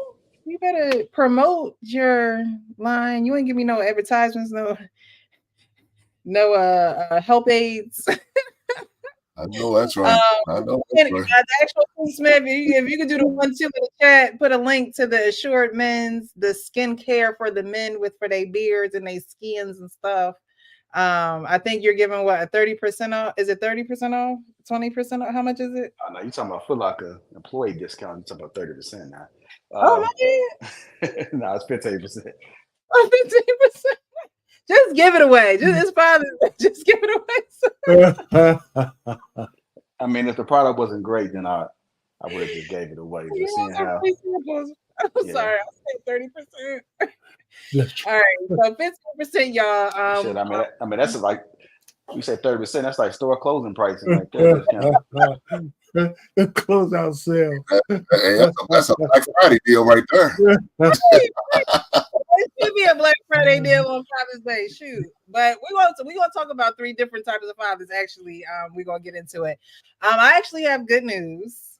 Okay, I spoke to my biological father for the first time on Saturday, so I will visit. Congratulations. Thank you. So that comes in time for Father's Day, very timely. So I wanted to share that with you guys. I'll be documenting my journey there. I ain't gonna share it right away because I know content. I can make a video out of that. You divine timing. Everything gonna happen in its own time. I see a smile. Did you do like Color Purple Run Through the Field? No, I didn't do a run through the field. But it is a good feeling, to be able to connect with someone who made me. That's blessing. So, he may be watching, so hey. But yeah, so we're gonna get into the next part of the show. 3 different types of fathers. There's a father who wants to be there, but he only wants to be there from like 12 and up. And I think our Payne talked about your dad being there at a certain time. And then he married, went on with another family. There's a father who doesn't want to take a legal route to fight for his son. So he just going to wait for the baby to just get a certain age and come looking for him. And then there's a father that wants to be in his father's life, but the mom kept him away. So we're going to get into those 3 videos. If you guys haven't, definitely hit the like button, share this stream. Maybe a father is going through this or have gone through this, and maybe the fathers that are on the panel can, lend to some insight. And I did pin the link to the show. So if anybody wants to join the show, you can hit that link at the top of the chat. So we're going to get into the first one, and it is going to be, we're going to do Kendra first because, she comes with the shenanigans sometimes. Where are you calling me from? West Palm. West Palm. You have any kids? I don't know how I want to answer that. Because I do, but I don't deal with him, so he's not no problem for me or none of that. So, wow. And you're proud to have a child. So you're proud to have a child that you don't deal with. Nah, I ain't proud of it, but at the end of the day, I can't force the mama to be something they ain't. Like, Well, you could force a relationship with your child and get a court document. I done did that to the point where it's like, you got to go the legal route now. So it's like, at this point, the legal route wasn't how he was made, so I'm not finna raise him through no legal route. I just would rather wash my hands with it. And you feel like that makes more sense? Nah, it's what's wanted. It's not what I wanted. It's not what they what's wanted. wanted. I mean, you as a father should fight to the end to be a part of your child's life. I'm probably gonna say something most people wouldn't say, but at the end of the day, as long as I still shoot, I got another chance to take care of one. You gotta raise that one. That's how you wanted it. I can't, like, at the end of the day, Kendra, it's a long. I'm gonna stop it right there because y'all expressions already are just, Lord Jesus, this man. Like, I can just see. So what are you guys thinking already? King, I'm gonna go to you first, and then I'm gonna go to Hank. What are you guys thinking already watching this? He was on a Kendra G show looking for a woman, and Kendra G asks all these questions to vet these people that come on her show. And one of the questions is, do you have children? And so he gave his response. We're not all the way through yet, but what do you think, King, as for what he's saying so far? I tell you what, Precious, I'm gonna sit this one out. I'm placing an order for some of that Assured Men's product right now to get me some stuff to fix this beard up. And I'm on the website placing the order right now. But I'm gonna sit this one out. That, man. Thank you. All right, Hank. So what King is trying to do? King is trying to keep up with this luscious mane that I have, but ain't no keeping up with it. It's like a thing of beauty. But as far as the clip, man, that shit. I can't stand that shit. I can't stand somebody who doesn't put in the effort. And when I heard, and I talk about this on King, I don't like that. I don't see how anybody could turn their back on that child. Now, maybe I'm speaking from this standpoint because I know what it's like to not always have my father in my life. And I know that sick feeling that I had on a regular basis of sitting on porch, sitting in the living room, waiting in the bedroom for him to come pick me up, and he don't show. And that's something I said I would never put my daughter through or my son through. Mm-hmm. And oh man, and to see stuff like this, it makes the good fathers look bad because there's a lot of great fathers out there doing what they need to do as fathers, as role models, as stepfathers, what I'm saying, bonus kids and all that good stuff, doing what they need to do. But then you have these few deadbeats like this dude who makes us look like all of us ain't like that. And it's farthest from the truth I've ever heard. But you have people who say that and think that way and have that mindset because of a few bad apples, man. And so seeing shit like this, it sickens me. Yeah. He might be doing that child a favor for real because he don't sound like he cares at all. So. All right. Well, we're not done watching the whole clip, but I can understand why you. Worse. It don't get no better. I can't be. RP. Listen, this might be controversial, but I don't disagree with him. We don't know the amount of agita that the mother of that kid is putting them through. I know some guys have been alienated from their sons and daughters. And this whole notion is easy for us to sit down and say, you fight for your kids, lose everything, your whole self. He probably just stroked this honey, you probably don't even know her name. and she got pregnant, and she got a kid. And you know, he didn't say he didn't try. He said he just didn't want to put up with the bullshit he had to go through to be in this kid's life. And so he says, I could just go ahead and make some more, maybe do better. So I just don't want to automatically say that. First of all, he doesn't speak for all men. Okay, he doesn't speak for the majority of men. He speaks for himself. So every time some man does something stupid or whatever, I don't internalize that. He don't speak for me. He don't speak for the majority of black men. He speaks for himself. And if he's honest enough to say, hey, listen, you know what? That little bastard I made over there, I'm not going to fight his mother to be in his life because she doesn't want me to be. So I'll make some more. Hopefully he does better. But like you said, the kid might be better off not having him in his life with his mentality. So if he's willing to admit that, I mean, we could crucify him, but he doesn't represent black men. He represents himself. So you know what? Listen, everybody underestimates how bad it is when a woman wants to alienate a man from his kids. That is as much of abuse as anything under the sun. And we pay lip service to that shit all the time, and men take the brunt of that, and we get no relief, not in the courts, nowhere. And so I'm not going to automatically just say this guy is a loser because he has to go through hell and high water to do something that should come natural, be with his kids without fighting anybody. So, I'm just not, I don't have enough information to call him a loser or not. But the one thing I do know, he doesn't represent all of us, good or bad. So I'll end it there. Okay. That's a goddamn shame.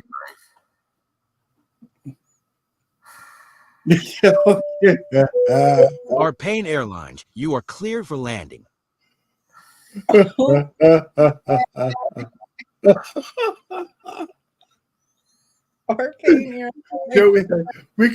could debate that one day on your channel, Hank. You can beat my ass, but I'm gonna stay steadfast on that particular thing. Arpain, I love you to death, but you need some Kunta Kinte lashes. Plus your back. That whole monologue that you just went over. I thought it was fantastic. I'm gonna ask you some questions. Yes, sir.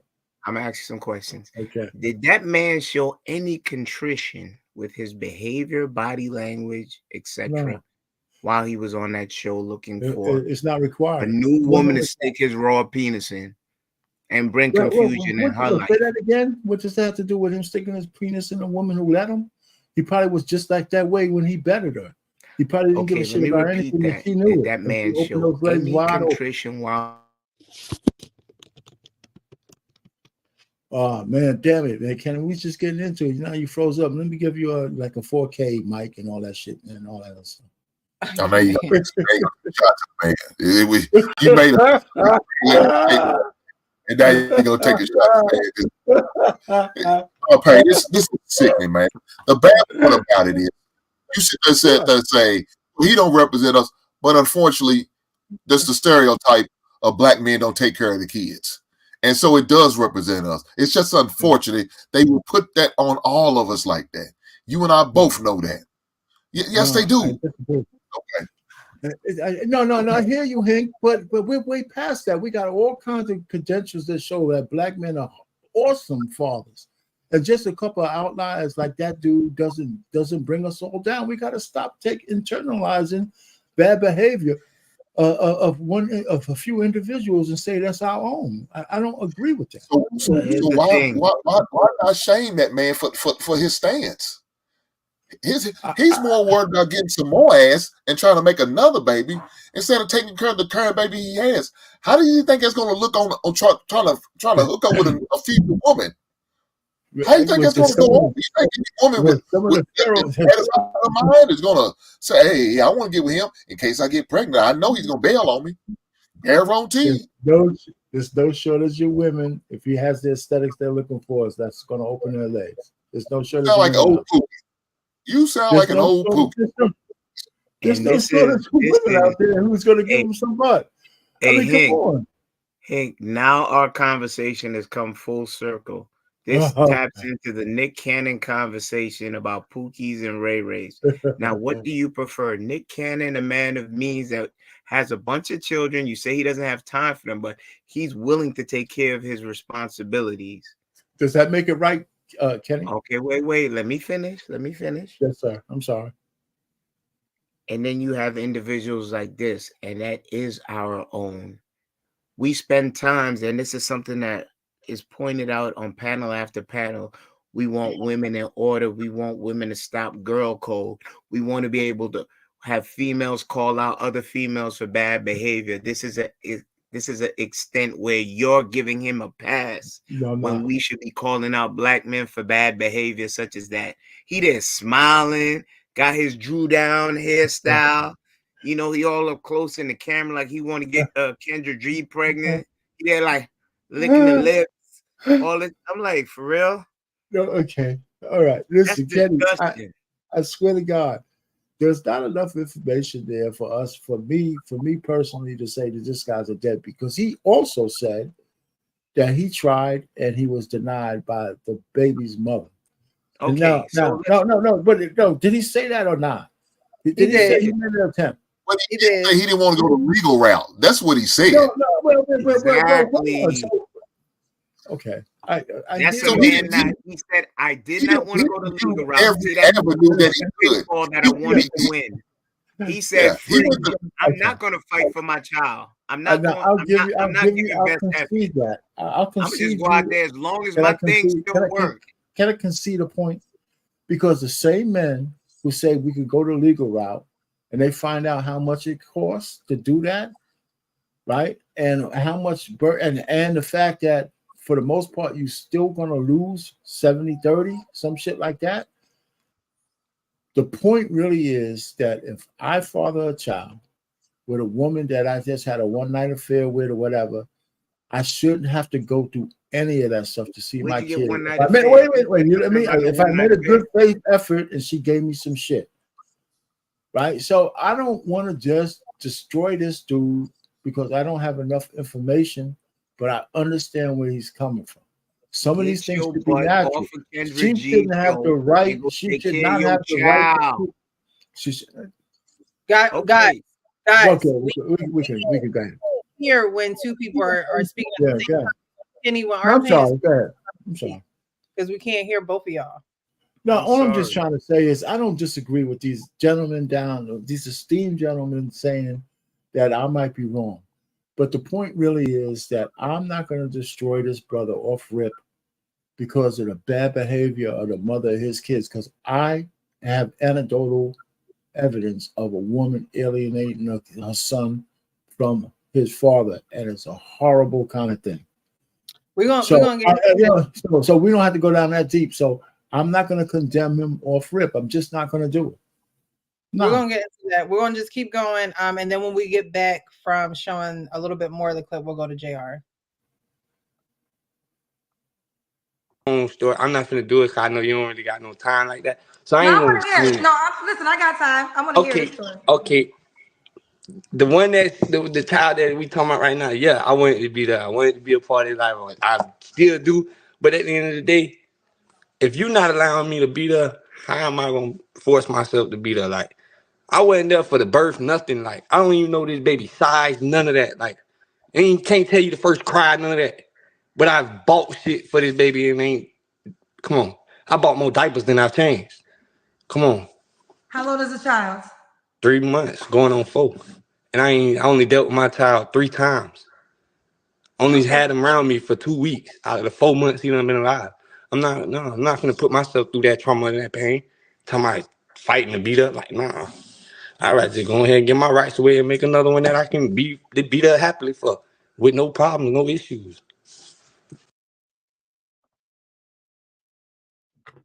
And that's what you want to stand by, Pain? Yes. But there's so many. I believe that there are a lot of men who face this same situation. JR, what do you have to say about the video? Do you think him and his stance is a valid one? Do you think it's common today where guys don't want to go the legal route and they also don't want to fight a woman to see their child? And so they just give up and they're just like, all right, well, I'll just go make a new one. I mean, it's unfortunate that we have men, humans. I just say humans because it ain't just men who are just unstable and shouldn't be creating children. I think that she vetted the wrong guy, he vetted the wrong woman, so they just cancel each other out. I think that I have enough information based off what he said because if he didn't want to go through anything, then he should have strapped up and made sure that a child wasn't created, and he had total control over that. And I get it, right? Some women are difficult, but that's a decision that he made, and that's a responsibility that he made. The child is innocent, so he needs to step up and fight for his responsibility. I mean that was a choice that he had at the time when he was in bed with her, and that's just the consequence of it. So now that child is here, the child shouldn't have to suffer. And if he wants some rights, but I've known men who was able to get rights, just like he just don't care. And I highly doubt that he's gonna go to another woman and treat that child any different. I just think based off what he's saying now, I don't know the guy, but based off what he's saying, it just sounds like he just like effed up individual, and his psychology and thought and how he looks at life and like creating children is just off the rim. Okay. Kenny, Yeah. Oh, sorry. I don't know if Kenny went No, yeah. yet on this one. And then we'll go to you, King. I think he eating. I'm sorry, Kenny. I apologize. Okay, go ahead, No, King. I'm up. Okay. Okay. I bought enough Pampers in the 3 months this baby been alive. I did my justice. Negro, tell us what you. Okay, tell us the real crux of the discussion. That you're up, 3-month-old baby. Let's use the time frame given to us. But your butt is up on Kendra G, looking for another woman to fillet. Really? And you're so quick to dash away your seed. The one thing in this world that would love you unconditionally is your baby. Until you do something otherwise. I have to empathize. At one point in my time in my 20s, I lived with my sister, and my nephew was born. Me and him was like Wonder Bread and cheese. When I came home from work, his eyes lit up because he knew I had those cheese doodles he liked and his other little delectables. And I could at least feel a part of what my sister felt, knowing that she had a child that loved her unconditionally because he loved me. If I hear a man, Pookie, Ray Ray, is so quick to discard his child, I don't care what it caused pain. Pain, you sound disingenuous. You would give your last dime for your daughters. Don't ever listen. You can't fight that battle for him. I'm not. That is the thing that is disgusting that keep good women away from us, the regular plain fellas that just want to hello and high and to have somebody love them. They get these individuals, and I want to quote R. Kelly before I digress. One man can make one woman hate all men. That song is ringing in my head right now. And You R. can Kelly, tell how many women that one man could affect. I digress. Can I respond to this? There's real good examples of people talking more about this now. I can't think of the comedian that was on Club Shay Shay recently that talked about how Lavelle Crawford.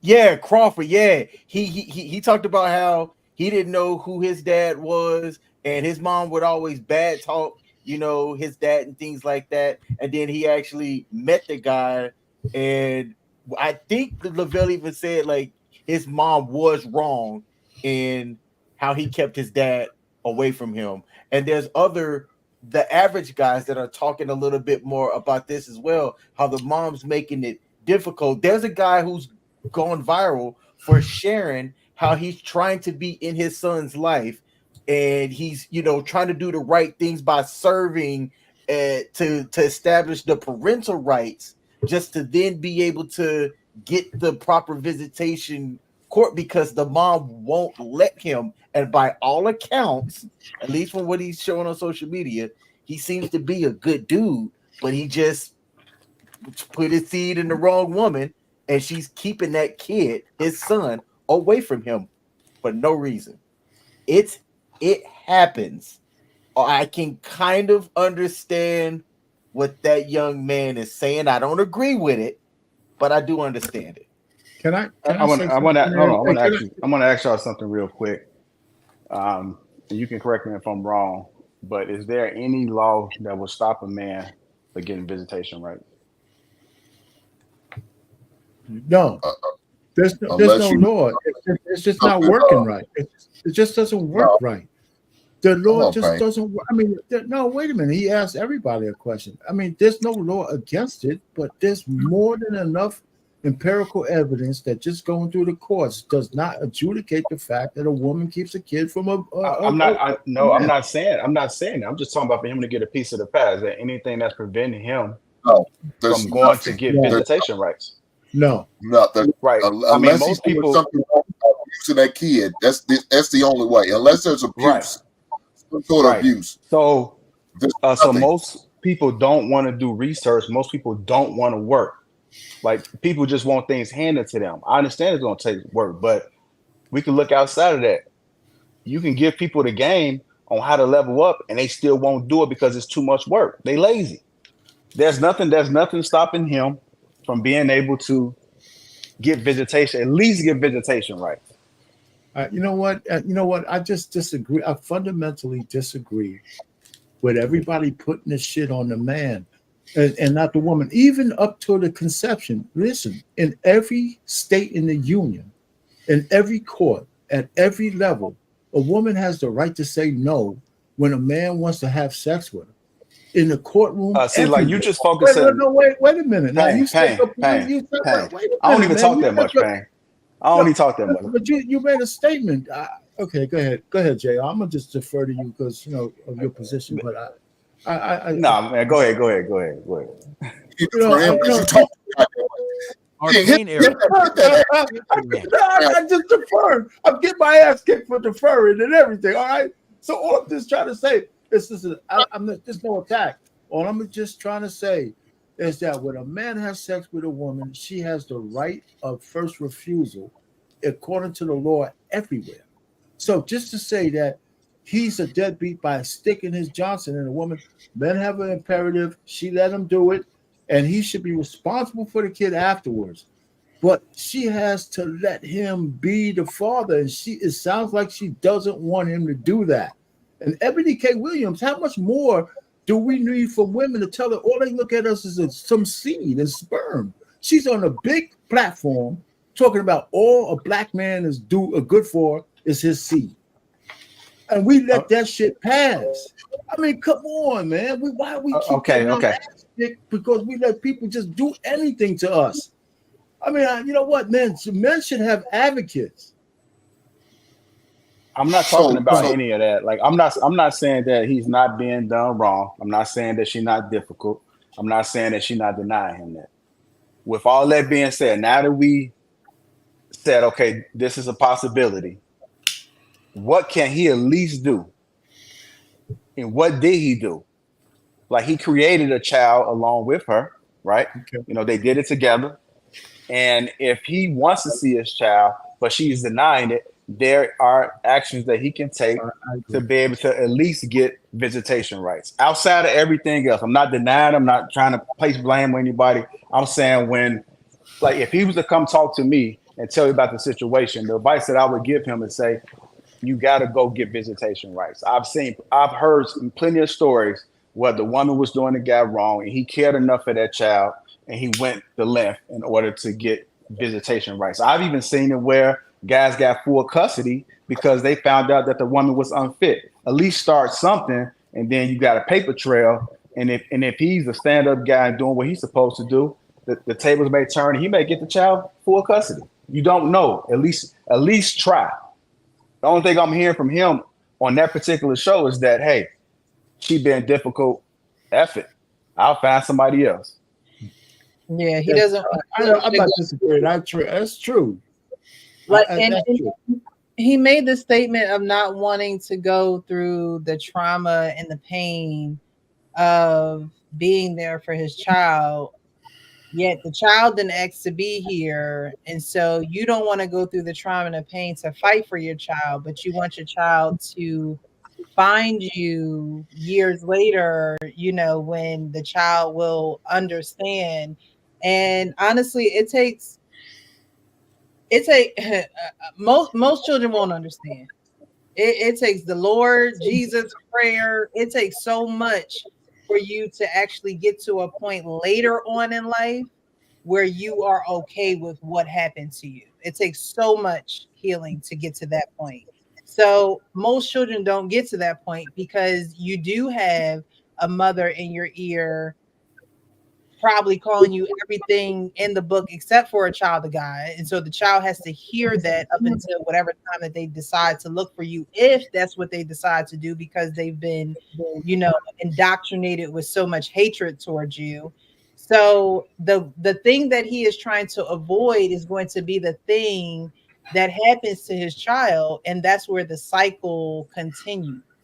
And so he's trying to avoid something that's already in him because his dad couldn't have been there. I don't know if Arpain said it or JR said it, but the one thing that is lacking in him is passion to be there for the life that he created.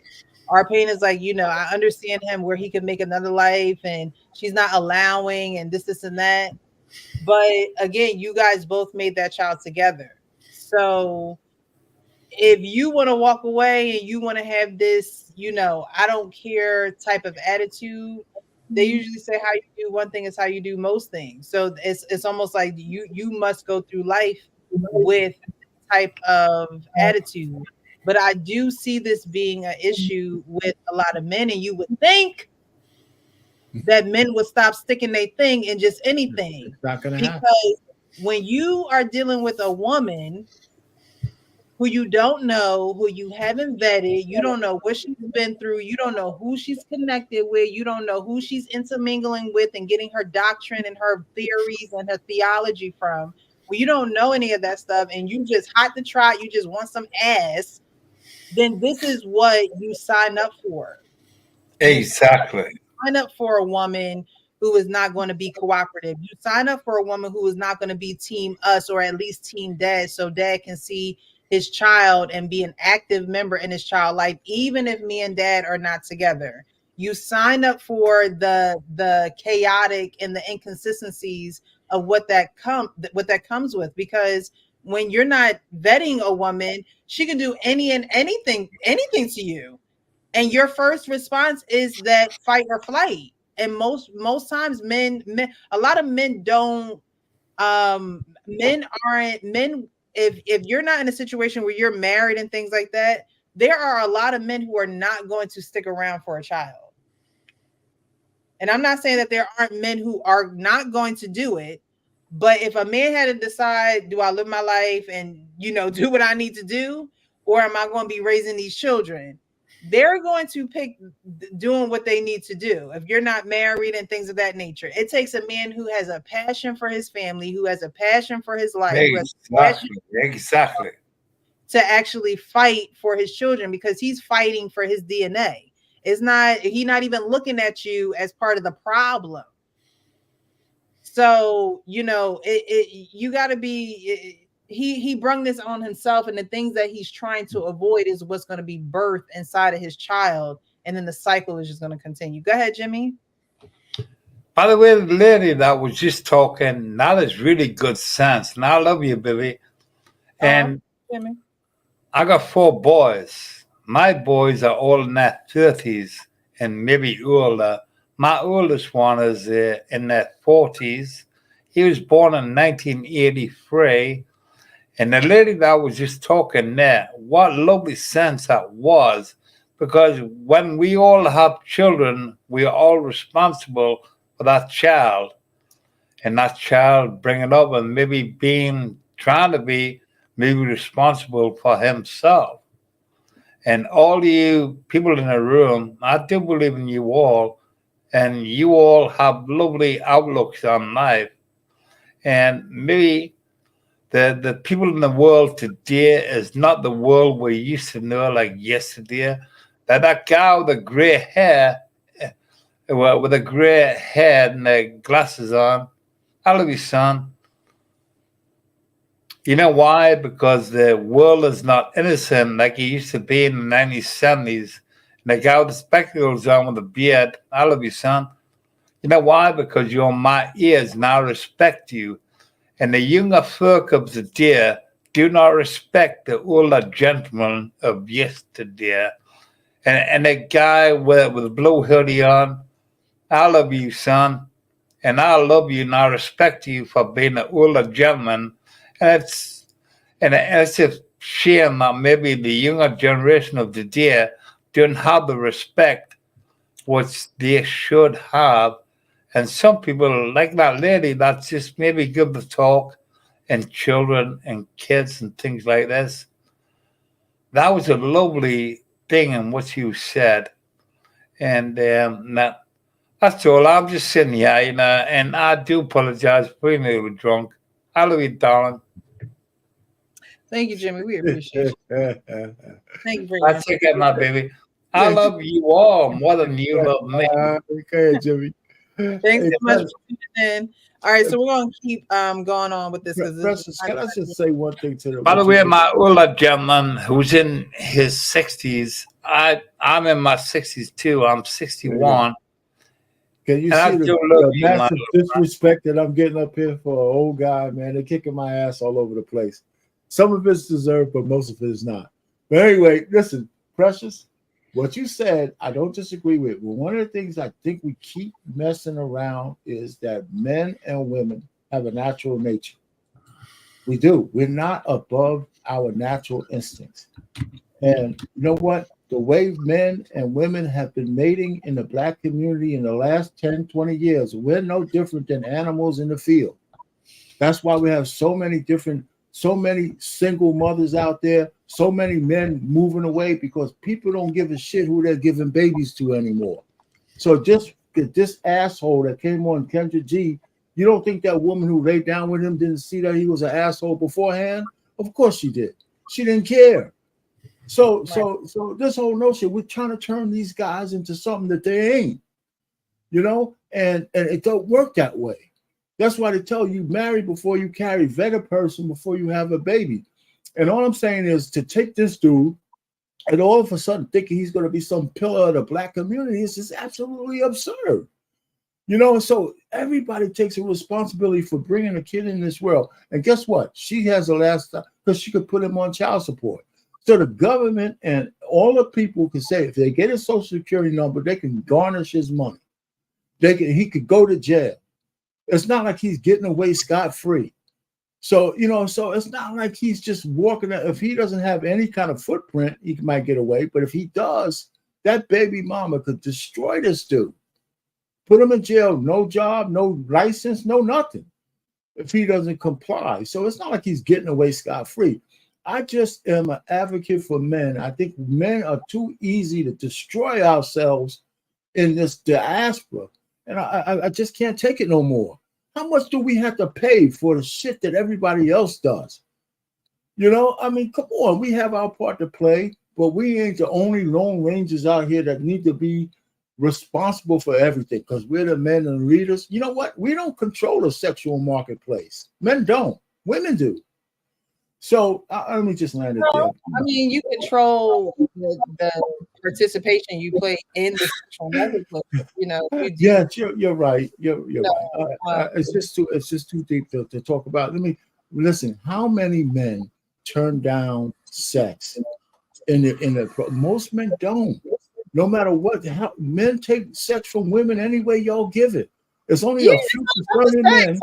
It's about protecting yourself and understanding that after this act we're both responsible. And if I do try to take care of my child and you give me hell about it, just know I'm going through hell and high water for my child. Like that's all. But there are men who do hell and high water for their DNA. Their DNA is not really worth anything, and that's how I see it. Your DNA must not be worth anything. It's trash. You have trash DNA if you don't feel like you should fight for your children. And that trash DNA is going to continue to be, put into a cycle until somebody breaks that cycle. And unfortunately, there are men that are producing children that will continue to have this in their blood because someone is not saying this is going to stop with me, not going to allow a woman to come in between something that I created. And I know it's easier said than done because believe me, I know how vindictive, evil, disgusting, vile, I know how women can be. But that's all the more reason for men to value their sperm, their DNA, what they're going to produce in this world. So part of the problem is, Payne, you too goddamn old to sound this goddamn foolish, man. I can't believe this bullshit, dog. This is crazy. Well, I can't stand men who make excuses.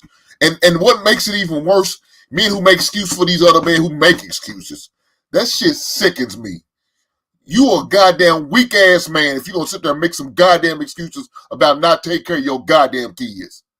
Cause you too tired, cause you don't want to have a disagreement with the woman. Not that you went in there illegally expended all your savings of your 401k and your 457 in order to get some type of custody. You're not even trying to get visitation. And your only gripe is I bought 3 packs of Pampers in the past 3 months. You a weak motherfucking man. Matter of fact, let me stop calling you a goddamn man, because that's an insult to me and every other real one out there. This is a goddamn shame, man, that we got dudes like it. And Payne, you keep defending this bullshit. That's some bullshit, Payne. Why you doing this? I don't believe in making excuses for no man, man. No excuses. None. That's why we the way we in our situation now. Because we always looking to make excuses. I don't give a damn if it's a man or woman. You ain't shit. That man ain't shit. And he came up with every excuse in the book why he wasn't shit. Talking about, I'm ready to sign my rights over. Dude, you're not even trying to fight. But you ready to go down there and sign some legal documents. How about you go down and sign some paperwork in order to retain a goddamn lawyer? Or maybe, just maybe, if you got some people in your community, they might have some advocacy programs to try to help you. But I bet he's too goddamn lazy to get off his ass playing PlayStation all goddamn day. He don't even want to do that shit. He don't want to do a goddamn thing, but sit on his ass, smoke weed, and try to get some pussy. And then he get with this weak motherfucker. She deserved to get knocked up and get in the same goddamn situation. The dude's a goddamn loser, and it's a shameful man. And Payne, I'm disappointed that you defending this motherfucker like he's your grandson. Now, if this man was doing it, you'd be ready to knock him off. I'm not defending him. I just don't agree with men putting all the blame on other men. I'm just tired of it. I just can't see us standing up here destroying each other because this one asshole, like I said before, I don't see him representing us. I don't look at that guy as representing this men like that. And this woman gave him some box, raw, her choice, her body, her choice, and he got her knocked up. Now we want him to turn into some kind of angel of mercy. I mean, these guys shouldn't have got no sex in the first place. So what I'm just trying to say is, listen, y'all can kick my ass all you want and all that stuff. And we will. Yeah, but y'all would be wrong. How so? You are trying to coddle this man for his decision. I am not. I don't see it that way. I don't. I just don't see it that way. If that man got a hold of your daughter like that, you've been okay with that. No, but listen, my daughters wouldn't be fucking messing around with a guy like that. Because I'm not messing around. My daughters wouldn't have sex with a dude like that. It's a one night stand. You never know. No, listen, my daughters are grown women now. I got them from 0 to where they are on their own, and they ain't coming with me no fucking baby mamas or nothing. So I did Hank, something let's be right. respectful. You don't think they Let's got not into? let's not put his daughters into the No, equation. they're grown You right. women now. You They right. did That's my something bad. stupid. That's on their own. Listen, I don't agree with you guys. The woman gave this asshole. You think he wasn't an asshole until after he got pussy? The guy was Just an like asshole women, going in. certain men. I mean, Wait, come to answer your on. question, please. Allow time for your question to be answered. Yes, sir. Just like certain women, certain men really hide their true intentions That guy, very you well. knew who he was. You Okay, saw you're that not even video. trying to hear. You just trying to let the moon He shine looked on like y'all. Don Quixote and shit going in. Come on, he was an asshole going in. He's an asshole now. Okay, so let me broach it again. Would you agree or disagree with me that some men like women wear a false face and they know how to keep it for a long time? Yes, I would agree with that. I wouldn't So count that guy as one. Wait. Being that you agree with that, we can parse it out real quick. Yes, sir. He knows what he was doing. You knew sweet talking guys in your day, shy brother, that go up there and sing on the mic. Nights like this, I wish. Get the girl, one dine, sell them the whole imagery, awaken their love, get them pregnant, and then go on Kendrick G talking about I want another one. Let's discard this kid. Let me get a do-over. No, listen, okay, Kenny, you make a nice little thing you're trying to do. The guy can barely conjugate a verb on Kendrick Yee, so all of a sudden now he's donkey. Now he's some kind of William Penn and shit with the chicks to get laid. Come on, he was most of the dudes that I know had lyrics. They couldn't read a book, but they know how to sweet talk girls out of their panties. So now we're making this guy into some kind of like chameleon that he's so good. The chick wanted to give him some box and she did. Raw. Dead raw, and then all of a sudden now he's supposed to be some paragon of virtue. I mean, some people got to, I don't agree with that. He was a bum. He was a bum going in.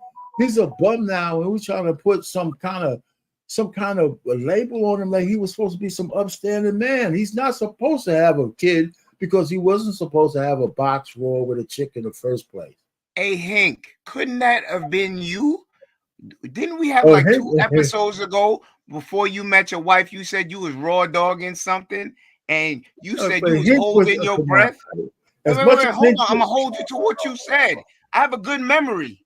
Didn't you say before you got married? He was like that dude, Hank. Hank, watch this. Hank, you was here. Didn't you say before you met your wife, you was raw dogging? You was out there on them streets. You look just like the dude on Kendrick G, Hank. Yeah, that was you going in? No, I'm talking you, Mr. Payne. He's talking to you. Didn't you tell us you was raw dogging and then you was holding your breath praying that girl wasn't pregnant? I've had those. I had that instance. Yes, that's why I know about it. That's why when I tell young guys, don't do it because you don't know old ass poop. That's what you are, Payne. Right. You an old ass yeah, I mean, okay, any man on this stage, I dare you to tell me you didn't do that. So stop. So wait. You won't wallow in your shame, but you want us to wallow in it with you. No, I'm not shameful. I just went through an experience and I got lucky. I mean, so come on. A Pookie gonna sympathize with another Pookie. Okay. Payne, this is that chance for you to exit man. We're Wakanda forever, man. You know what I'm saying? I don't agree with none of you guys on this thing. And you know what? I don't. It's not like this guy's a paragon of virtue, but I just don't like all of a sudden jumping on the dude because because the guy's a loser. The guy's just a loser. So, Payne, when do you? So, he's a loser in your eyes, right? Yeah. When do you say, all right, you're a young man grown into a man who needs to handle their responsibilities? Are you saying he's a lost cause? Like after he done inserted into her, she has a child, she's not trying to have, the child see his or her father.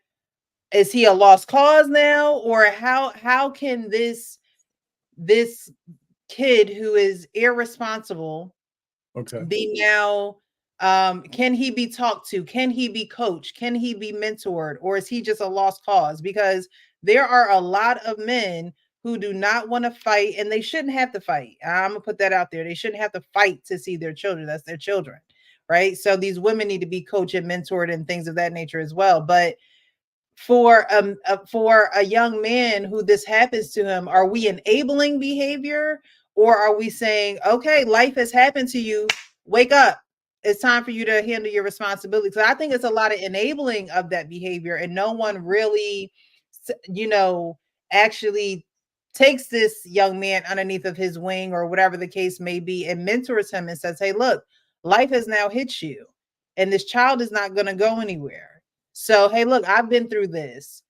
I'll go down to the courthouse with you, or I'll let you, I'll inform you of some things. There's a lot of things that young Black men don't know. And out of fear, or out of feeling like the reject or the corny one, they won't admit that they don't know these things. A lot of Black men, they also talk about the statistics about school, education. A lot of Black men are not trying to handle, Black young men, I should say, responsibilities as far as filing that paperwork, going down to the, state office and doing all the things. Right? These are things that women usually do, and they have to pick it up and they have to learn it. Somebody got to teach it to them. Ain't nobody trying to help. So they go through these motions, but these are not motions that young men go through.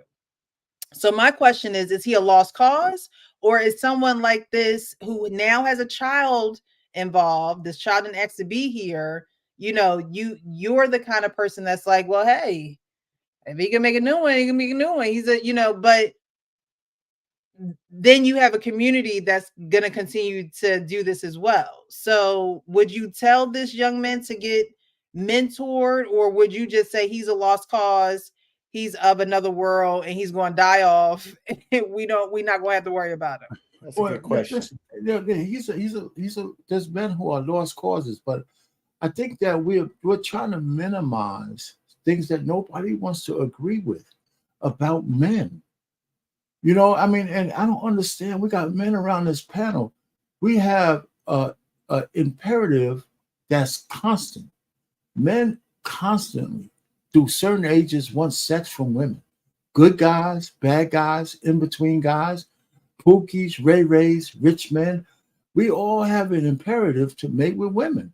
And so the point really is that when we try to put these things like you need to have discipline or abstinence and celibacy and all that kind of stuff, that all sounds good. But what's going on naturally out there in the real world is that, first of all, most men don't get a lot of bodies. There's some who do and there's some who don't, but most men don't, especially between 18 and 35 or 30, whatever. There's a big thing around 30-40% of men they get ignored. So when they get a chance to get sex, they're not turning it down. They're just not. They're not going to say, oh, let me wait a minute and put a condom on unless a woman requires it, right? And so guys, and a guy like him, he probably can get laid because he might have the aesthetics and all that. But going in, there's got to be discernment on both sides. But you can't sit down and say, all the discernment has to be on the man's side, because the point is that, because for the most part, if women have a virtue because it's their body, their choice, men have to act right even before they can get to that point. And so when you let a guy like that into your inner sanctum, even though he should be responsible, we're talking about this guy. We just seen him talk. How responsible could anybody think this asshole would be? I mean, we see him talk, right? We see what he's saying. So for me to think that when he was in the moment with that chick he gave a baby to, that she was fooled by his aesthetic astuteness and all that shit, man, that's bullcrap. Stop. He wanted some and she wanted to give it to him, and she didn't require anything of him, right? And to say that he has his own responsibility to do it, yeah, he does. But most men take sex from women any way you give it to us. That's a natural fact. You know, and so if no, wait a minute, you guys said all kinds of shit about Arpain Airlines, you are cleared for landing. It doesn't get any better. It gets worse. You about as bad as this guy talking. Please do not mentor young men. Please do not mentor men. And you telling them this. The bird ain't on you. It's her fault. It's all her fault. No, you just I didn't say that. I'm just saying that we can't ignore the natural imperative of men. You can say all the stuff you want, Hank. You can say all that stuff you want. Hey, he want to do that naked head. He ain't worried about no STDs or nothing. He ain't supposed to. It's not natural for you to wear one. Hey, no, you sound I didn't crazy. say that. You said that. No, you said that because you want to hear what you want to hear. If you want to hear what you want to hear, people can have it both ways. Don't kill yourself out, man. Go ahead, brother. I'm gonna let you have it. I'm gonna let you have it. No, I'm done, man. I mean, because obviously you want to hear what you try to put stuff on me that I'm not saying. I hear what all this stuff that you guys are talking about. Look at this dude, man. Look at him. He got laid because the woman wanted to give him some box. She didn't care how he was coming. So you gonna let the lesser value control your movements and everything. You're the guys who made this. You're the guys who made him represent. I'm not talking. Hey, just at ease, soldier. I'm not talking about you no more. I'm off you. I'm talking to the men out here. Please, fellas, do not do some stupid shit like this deadbeat motherfucking man right here. It's a bad decision. First of all, you shouldn't be going on naked head anyway. Don't be trying to pull out game. That's not the go-to move. Wear a condom. STDs out here. For a woman gonna let you go on a naked head probably on the first 1 or 2 nights, more than likely she's probably carrying some shit that penicillin can't cure. Okay. But you got individuals who say, well, you know, what's gonna happen if he does test positive for some shit he wish he never had? Then what? Whose fault is that? Oh, it's still gonna be hers? No, it's gonna be on you because you was willing to put your shit in that naked head footy because you want to feel all the juices. You wanted to feel everything she has to offer, and now she gave you everything she has to offer, and it's not a child. Bullshit. There's no way I'm gonna put my hands in a woman's hands. I know the woman who's a lesser sex who's beneath me. Hell no, I believe in hierarchy, and I am the hierarchy. I determine on how I move and how I operate. A woman doesn't determine how I move or operate. And she's not going to determine when I'm going to have a child because I'm not going to give her that privilege unless she's blessed with my goddamn last name. That's some bull crap. Men, stand up. Be men who you are. If you go out there and make the mistake and make the decision to get a woman pregnant, then stand up and be the man that you are and take care of that child. Do what you have to do. Get your visitation right. Get established paternity. First thing you need to do, establish maternity. Make sure that child is yours. And once you determine that child is yours, make sure you are in that child's life by any means necessary. All right, we're going to keep going on with this and then close out with this. It sounds fucked up, but at the end of the day, it's only as fucked up as you gonna make it. Well, let me jump in. You do as you may, but I will say this: the baby is innocent. The baby he innocent, but at the end of the day, he innocent, but I ain't suspect. Like, wait, what? He innocent, but I'm not the suspect. Like, you're not. I'm just as innocent as he is. He innocent, but I'm not the suspect in this situation. I'm just as innocent as he is. No, you're not. No, you're just as responsible. Yeah, I'm responsible, but I'm not like at the end of the day, like the way the game's getting played on my end, I can't help but be the way I am with it. Like, well, let me jump in again. The baby is innocent, and as I know he is. Okay, stop cutting me off. Stop cutting me off and hear me out for a second, and then we go ahead. rebuttal after. But I'm gonna get this out. You still have time. The child is young enough for you to man up, become a man. Whether I don't know about her, but I know of women that have tried to keep children's dads away from the child, and I saw these men do what they had to do to be a part of their child's life because they became a man. And at the end of the day, you laid down with her, you created this human being, and as a man, you should want to step up and be a father to that child. The child's 3 months, so you definitely still have time. I think you should reconsider that decision. To be honest with you, How I are you ain't think gonna about. feel when the child becomes 5 or 6 and knows that? And again, I'm not taking away from mother's. I don't know her situation, but I'm literally thinking of 3 situations where I can honestly say these baby mamas were crazy and they were doing things to keep the child's father away. And I watched That's these men do all that they had to do to be a part of their child's life. And that's bot. I think you need to do that. That's bot what I done did to the point where police done when he was being born, the police was called to the hospital. Police being called every time I'm trying to see him to the point where it's like Well, no, I mean at I this don't want to deal with him. moment, you have to go the legal route. It sounds. That's why I say at this point I don't even want to deal with it. The legal Well, I route think wasn't you how he should was made, reconsider that. I but the think you legal should. route, in all honesty, the legal route wasn't how he was made. So I'm not gonna raise my son through no legal route. Like I shouldn't Because have you no give up court. on this human being. Period. I shouldn't have to live up under what the court want me to do or how the court want me to deal with my son. Court wasn't there when I made him. The courthouse wasn't in that bedroom. So why the courthouse got to be there to deal with him? The ignorance. And wait, R-Pain, that's your king? Come on, man. Listen, I just don't agree with you guys. This guy's a loser, man. She went and sat with a loser, and she got a baby. Let's walk So it this has through. nothing to do with what he is. Okay, hold on. We Let's ain't walk walking this through through. shit. But by you calling him my king, that's just bullshit. I just don't agree with you guys coming down on this guy with and giving a fucking bitch some no fucking responsibility whatsoever. She slept with this dude, man. Okay, stop. wait. Let's just to say, listen, the guy said that what he said. Wait, he's a R-Pain, you loser. can't go too far.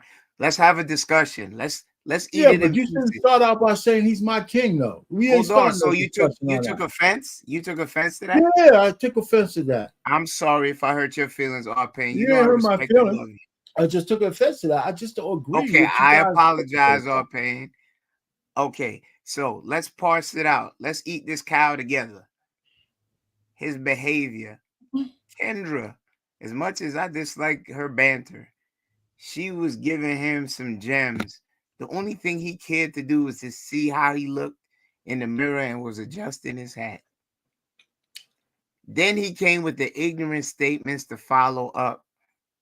I don't want to have to at least do anything with the court because we did it in the bedroom together. We can't speak for if the woman was toxic, played a part in him running away from her. We can only go off of the behavior he shows.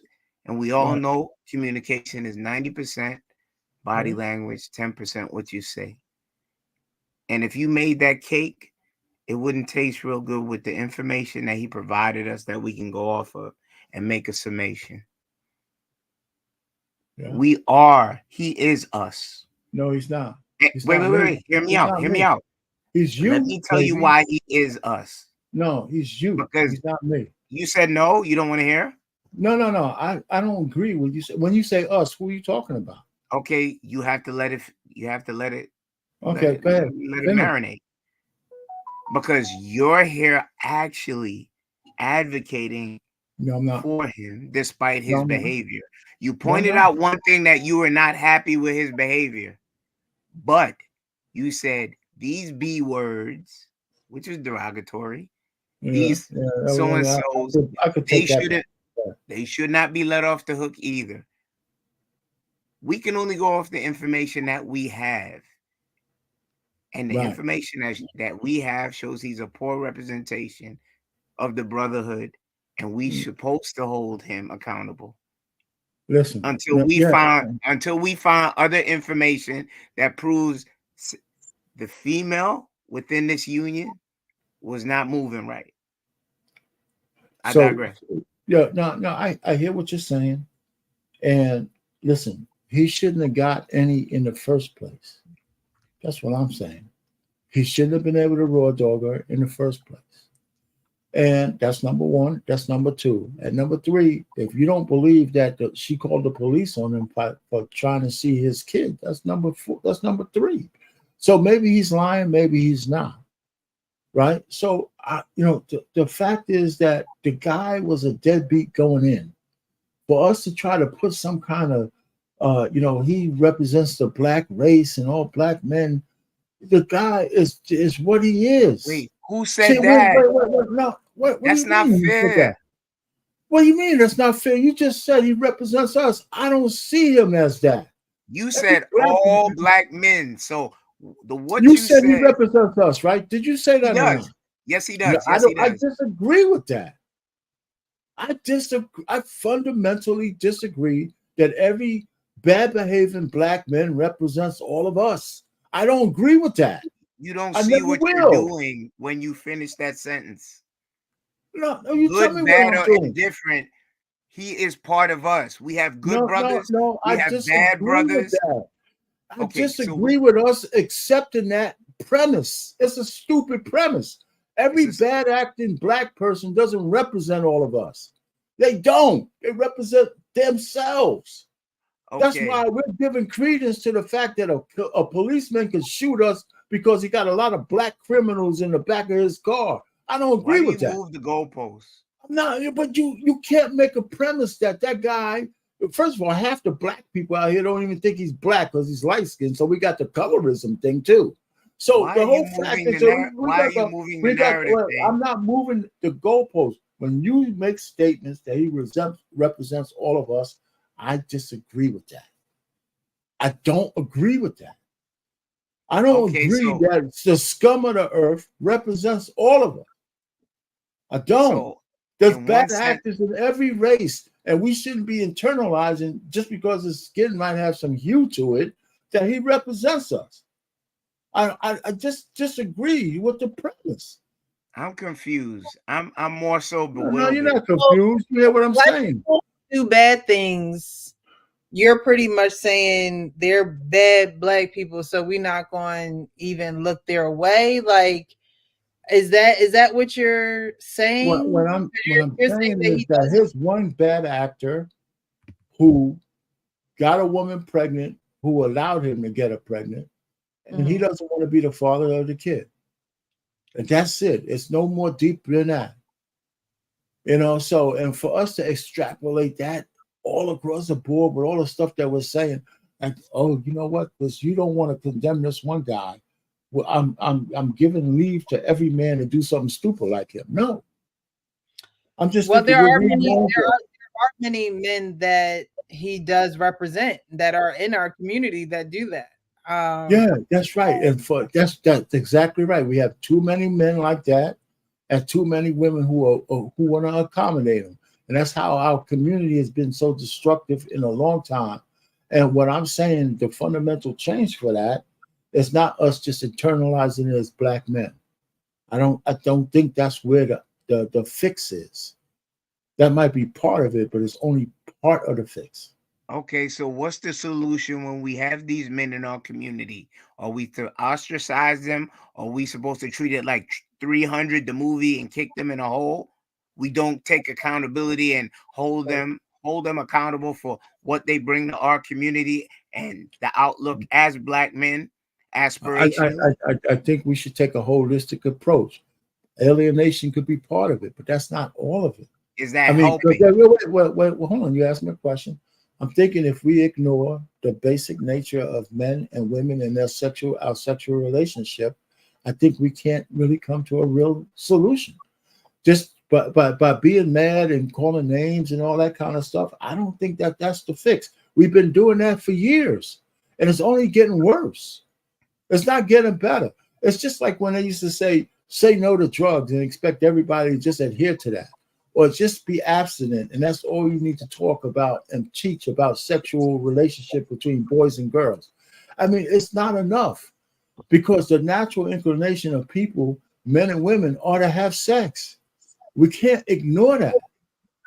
We just can't. We keep trying to ignore that just by saying that, you know what, if you're irresponsible, it's the men's fault because you're the leader. Ignoring it. No. Yeah, well, it seems like you are. You know, because we have to. If we're not ignoring it, then we have to accept that some dads are gonna just be deadbeats. Yeah, They're I know, just gonna man. be deadbeats. So and that's not okay, though, Payne. That's the I problem. didn't say You it keep was making okay. excuses. I'm not saying. Well, see, you guys You keep saying it adding without that saying in. it. I'm just You saying saying it's it. not. Payne. I How didn't about say you, it was okay. Payne? You cannot hog the mic. You got to let somebody else talk. No, You're you not a was good listener. talking to me. Listen, Payne, you you are tell not you keep doing stuff, man. I didn't say it was okay, Hank. I feel didn't like I'm say it talking was to my okay. wife. God damn. I mean, if you're gonna come at me correct. I didn't say it was okay. I just don't agree with your premise. You're That's saying it all. without saying it, brother. You're saying it No. without saying it. No, When you sit there defending this stuff, talking about we can't come down on the man, why not? That's part of our problem now. We don't come down on men. When a man, look, there's no way this dude could be in my circle and he comes up talking like this. We would roast his ass, talk this shit up. We would shame the shit out of him. There's no way he could be in my circle. But it sounds like he could be in your circle, Payne, because you'll work on men like like the white flag is that we'll take your sick, your wounded, your male, your main, it doesn't matter. I'll take it. And I'll make excuses for you. I will come up with every reason.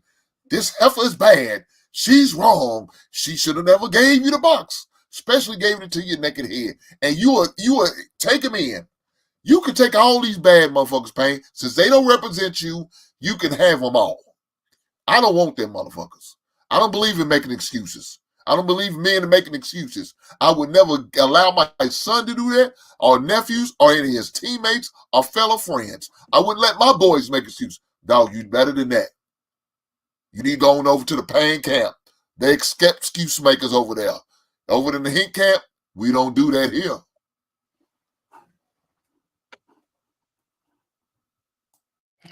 I think from what I gather, it seems like Payne is like you should have left him alone so you didn't have to deal with the loser that he is. But I think what we're saying is, but we're here now. So now that we're here now, we can't still say, oh, well, he's a loser or I shouldn't have gave him none. Like now, yes, face those realities of you shouldn't have did what you did and, handle your business and take care of your responsibilities. But most times all of that responsibility does fall on the woman. And in this case, he's tried, she has fought against him, which is not right either. Everybody has to take their fair share of accountability in the situation. But more times than not, because men don't want to go through all of the legalities or the paperwork and things like that, they end up in situations like that man on Kendra G. It's just funny how some people come on there for a companion or a future husband or wife or just a dating partner, and you hear a lot about their personal lives more so than you do about them being single. And then, you hear probably some of the reasons why they are single. So I am going to transition on to this next video because this one,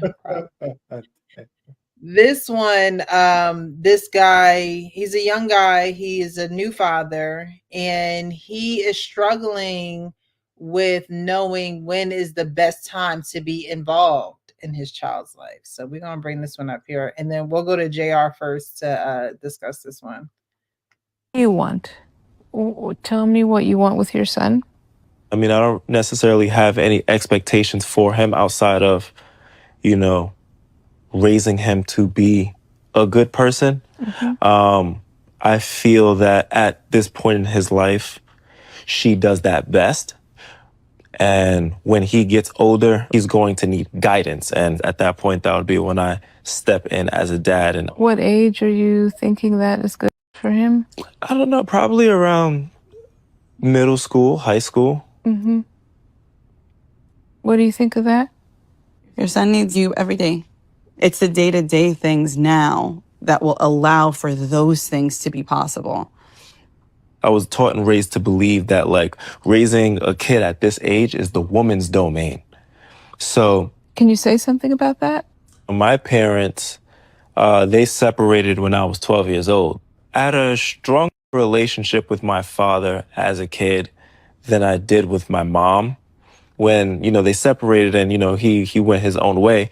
I was in middle school and, you know, he wasn't around. I navigated the world on my own in a sense because there were certain things that I couldn't speak to my mom about.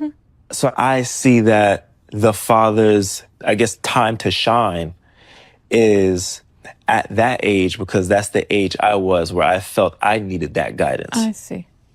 So that's why you're focusing on that age. Yeah, so I'm not saying So that maybe like you're kind of taking for granted the early years.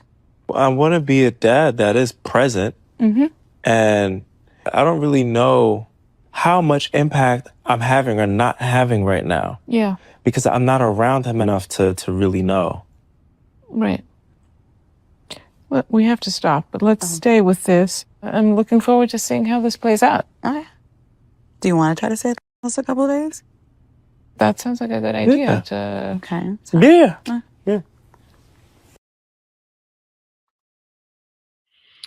So I wanted to play that one because this is a man. So the first is a father who, you know, we just watched is who doesn't really want to fight to be in his child's life. Now, you know, they're sitting down with the therapist. This is that therapy show. I forget exactly what it's called, but it's like therapy on HBO or HBO Max or something like that. And they're sitting down and he's talking about his experience of being a father. And as he's talking about his experience of being a father, he goes back and, you know, recalls how his father, his mother and father separated at 12. And he believes that he should really be involved in his child's life around 12, 13. But there's a direct correlation between his mother and father separating and him now being a father and wanting to go full force at the age of 12 or 13, not realizing how important just his mere presence is in those earlier years. So I want you guys to talk about that. JR, can you speak on that? Yeah, can you hear me okay? Yeah. Is that like Okay. a common feeling for men to kind of want to insert themselves a little later just because child rearing is society sees it as a woman's job? Like, is that normal what he's saying? And you Well, know, like it's not normal to me. I mean, I was taught that the father should be there like from day one. You know, especially it's a boy, right? You got a son, right? I believe they were saying he. I believe so. I would have to go back and listen a little bit though. I Okay. think so. Yeah. I mean, but either way, I mean, whether he had a daughter or a son, he definitely needs to be there. It sounds like he has a lot of trauma. It sounds like he's taking his pain out on his child. And then towards the end, he mentioned that he don't know if he's helping or if he's hurting the child. So to me, that sounds like you will want to be there. Then at least you can be able to measure what you're doing, and you can keep an eye on it. So like he needs somebody to talk to him. Hopefully, that therapist can put some sense in him because he's talking like he just hurt. I'm not going to even talk about him like that because clearly he's gone through some pain, but he needs to process that through. And if anybody is watching that's in his corner, they need to tell him that he's not going about this the right way, in my opinion. I am curious to hear what everybody else has to say on it, but I think that he needs to be present from day one so he can put his stamp on his child. If I don't know the actual stats and like that, but I've heard in these conversations that we as parents have a huge impact in the early years. And so if he's talking about coming in at age 7 and up, then I mean he's not going to have no type of imprint on his child. So I think you need to start early, start putting some good habits in him, and then carry on that way. I just think he needs to get some help, and it seems like he's doing that. And hopefully that the help that he's getting will change his outlook on being a parent.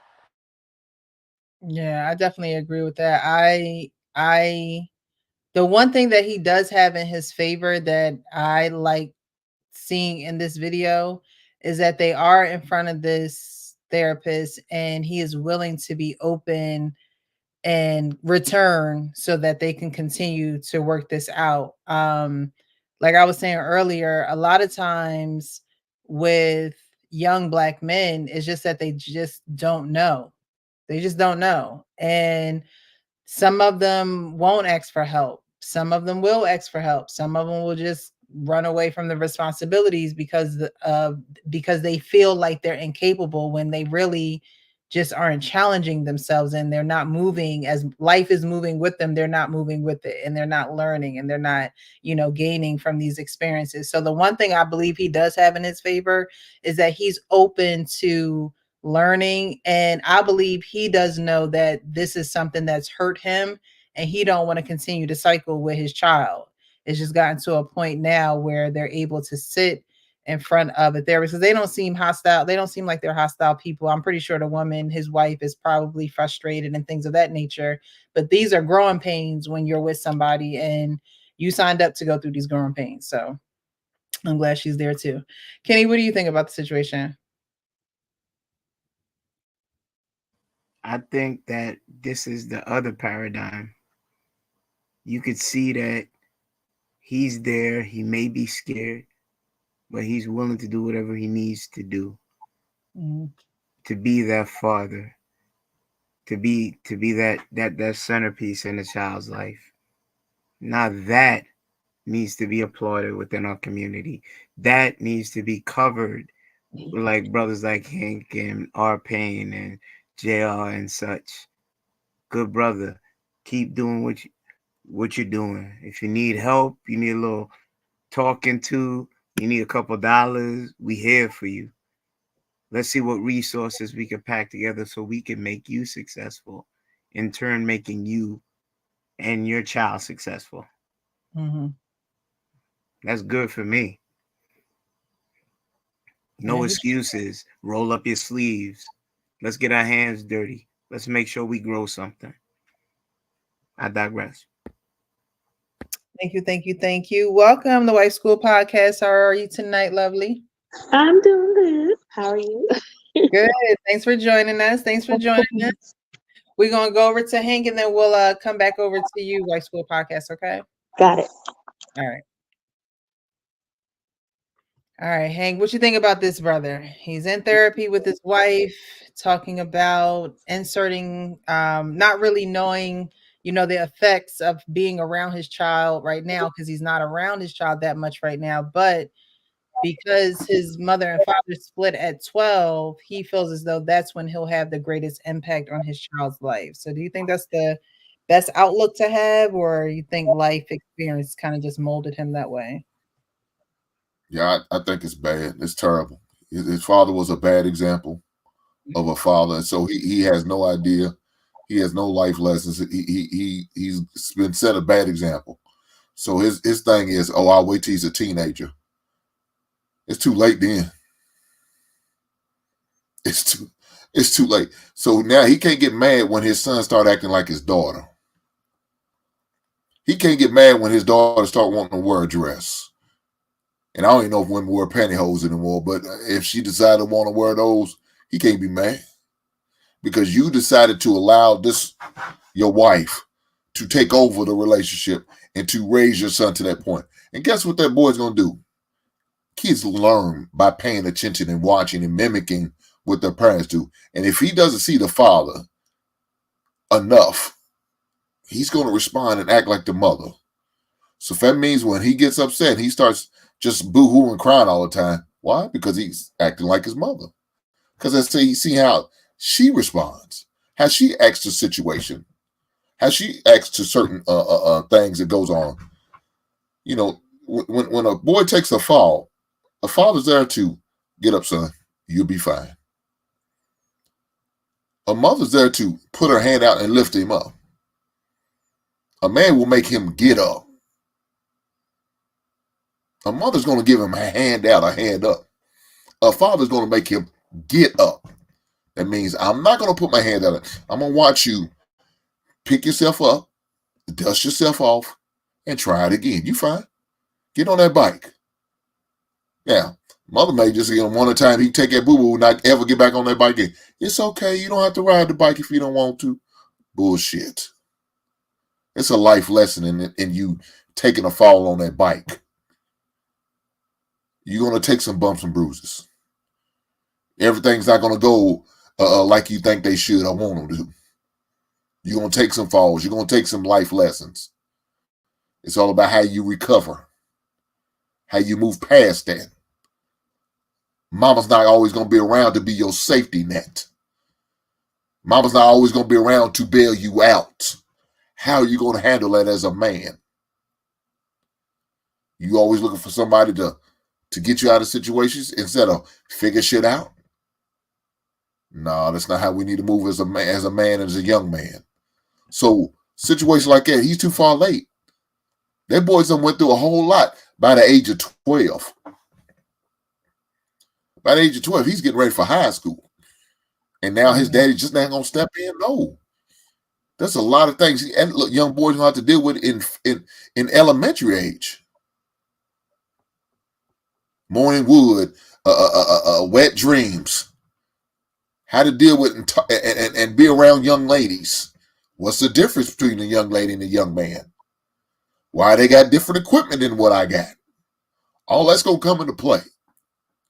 And the stuff they gonna see out here now in 2024, dudes are dressing up as girl. Daddy got to explain that bullshit. Mama can't explain that. Daddy's got to explain that because that's a boy who's trying to be a girl. Mama don't have the equipment to explain the situation like Daddy gonna have to because he's a boy. So we're gonna put all that pressure on this woman to do that. She may not be up to the task, but as a man, you have to. Because that boy's got the same thing you got. How's she gonna teach him how to pee? Sit down? So for the rest of his life, he gonna sit down to pee? Because that's all she know.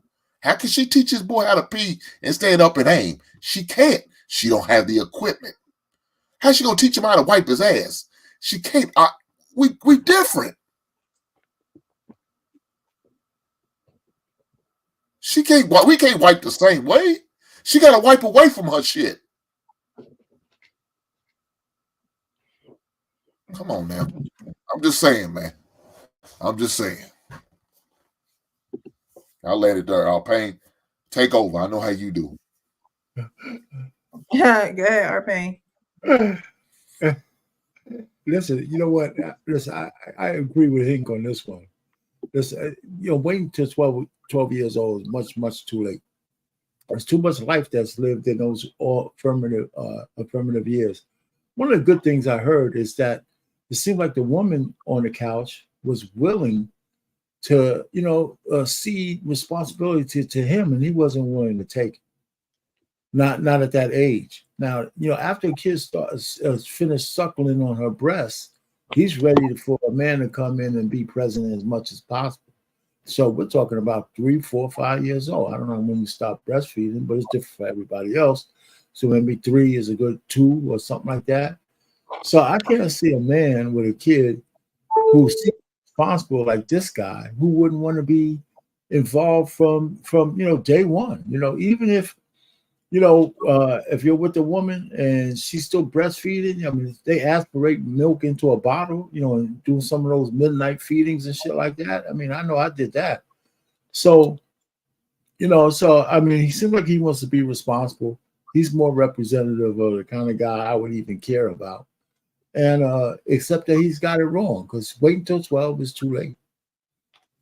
I heard some other people on these panels saying, well, give the boys to their father at 7 years old. I think that's too late, too. I think you should just be involved all the way through. And if you can get your boys, the earlier you can, the better.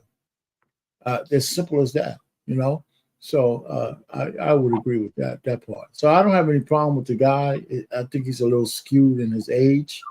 So he wants to take responsibility, but he should do it a little earlier. That's all I'm saying. Okay. Wife School Podcast, what do you think about the clip? Let me try to think. I admire the guy being there, the father being there in therapy in the first place, because I know a lot of people aren't comfortable being cut open on the table like that to know your thoughts and feelings. I think the mom, her body language was real stank.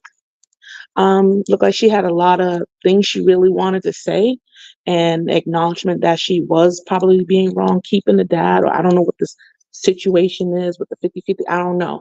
But the way her face scrumpled up when, him just talking let me know that sometimes women make it hard for men too. So I don't want to discount that. And they probably don't want to be around because the moms make it hard.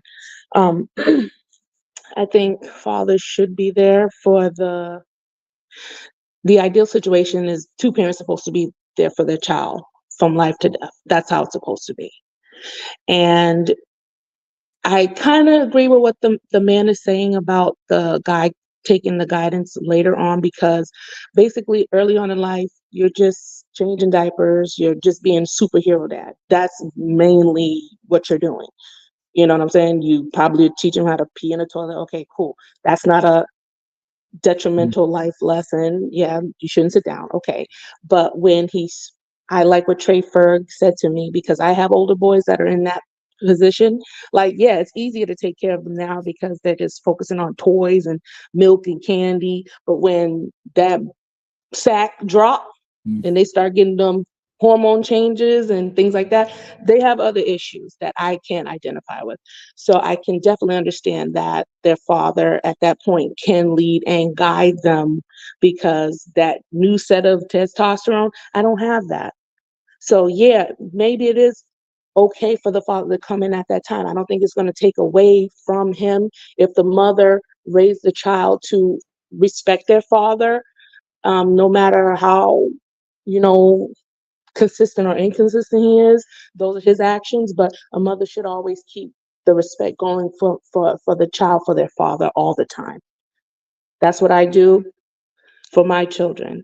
And I get them around mentors and people. That's my job, to keep them like around, masculine men and stuff like that. But the direction should come from their father. There just comes to a point, which is that middle school age, where he needs to step in. And so we can't discount that. So whether that's his situation, at least he knows that that's where I need to come in. Now, if the mother tries to cut that off, she might have some more problems in the future.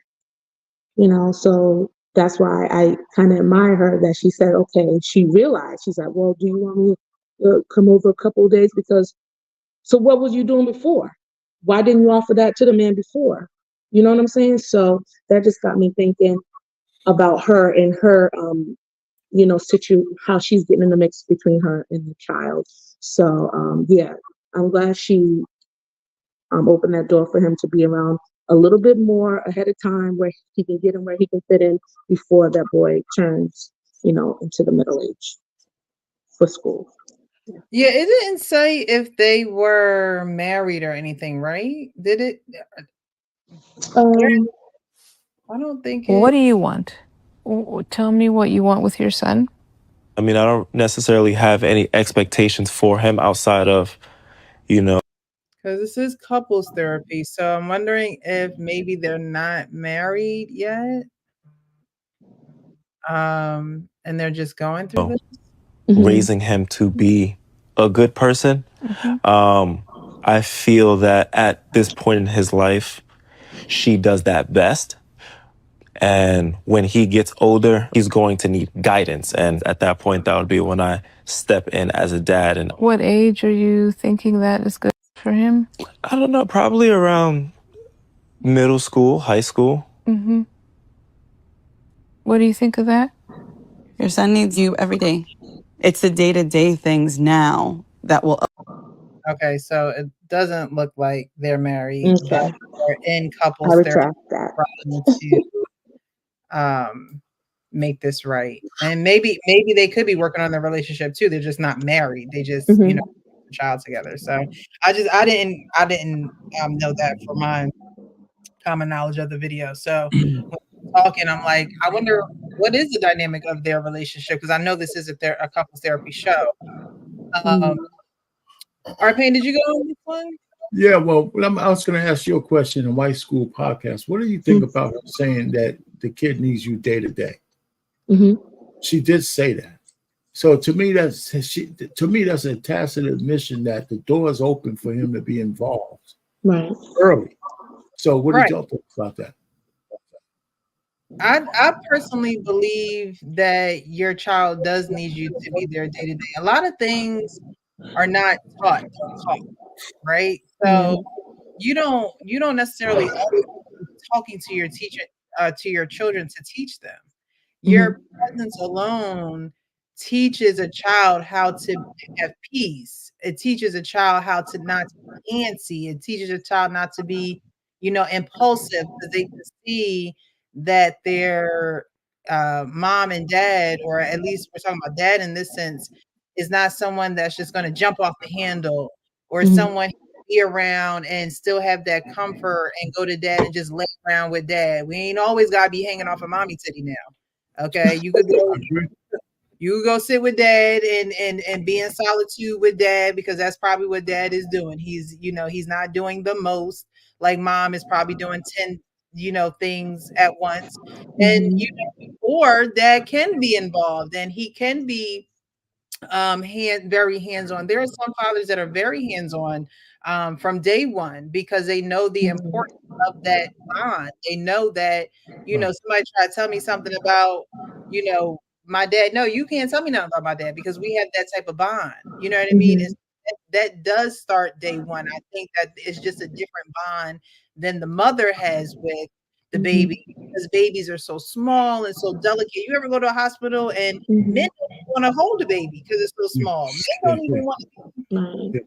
responsible. They don't want to drop it. They don't want, so it's kind of ingrained in your mind, like, okay, mom does all the nurturing and da da da da, and you go to work and blah blah blah. But even down to your voice, a Mhm. child remembers his father's voice just from you being around, from her being pregnant. So many studies, and this is just from me, studying Mhm. childhood education and things like that. But there's so many studies that show the significance of a man being around in the early stages, and men don't really think that there's a significance, or don't think that there would be a huge difference. But it's a huge difference between a man who's around in the early stages and a man who comes around in the teenage stages. It's almost like the child doesn't even the child knows that that's just his flesh and blood, but it doesn't have a connection with flesh and blood. It's So, just so, so, Princess, on that point, though, a lot of people don't realize much of parenting is serendipity. Just by being there, you catch stuff by just being around, yeah, and just by and so you can correct things and put things in the right perspective when they happen. And Mhm. so that's one of the biggest thing about, even if you're an involved father, but you're not with the mother in the house, you're gonna miss stuff because the Mhm. chances you have to fix things when you're around is not there because you're not there. And Yep. I've had so many different instances with my daughters that if I wasn't there, I would have missed something that they said, something that they did, that I was able to correct in the moment. And Yeah. so he's thinking about middle school. Like I agree with him, even though we're enemies today. Uh, that being in middle school is too late. Absolutely too late. You got to be there early.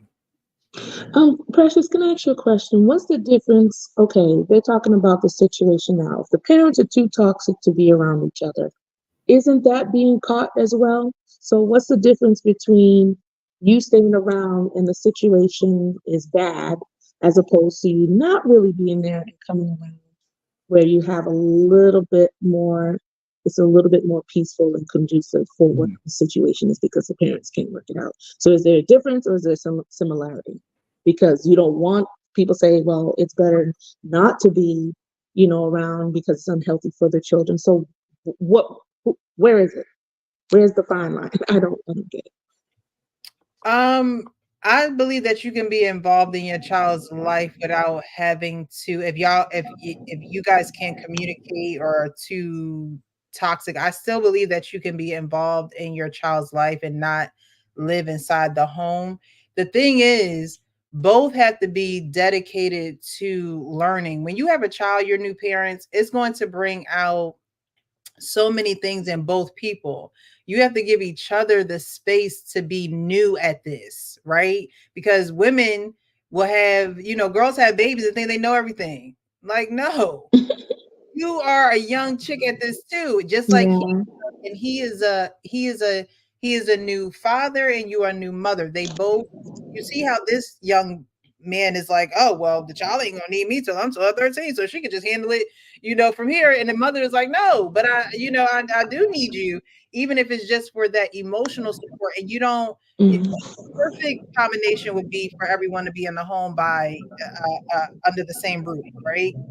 But emotional support for a woman and you're not in the house could be that you have enough emotional intelligence to just communicate.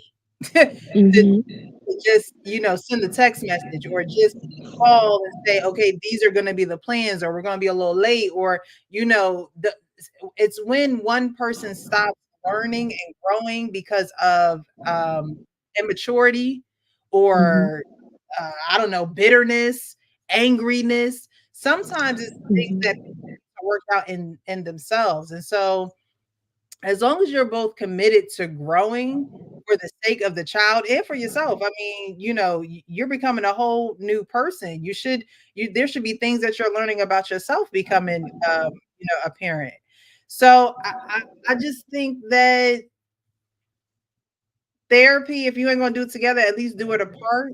So at least you have the tools to be able to speak to someone who may not be doing the work or who may need help in communicating. Somebody has to be on in the continuous seat of a student, because just because you're a parent don't make you're at this level of parenting and you become a new parent, right?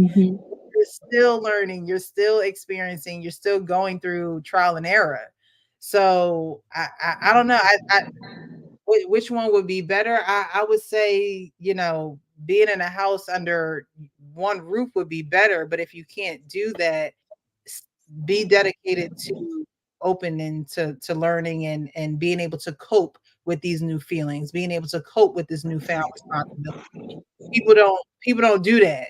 They just go into it. They get so overwhelmed. They get so. That's why you have mothers giving up on being mothers. Oh, I can't do this. They giving the kids here. They bringing the kids there because they're not focused on growing as a person while you're being this new person. Like, it's growth for everyone. So everybody has to give each other grace.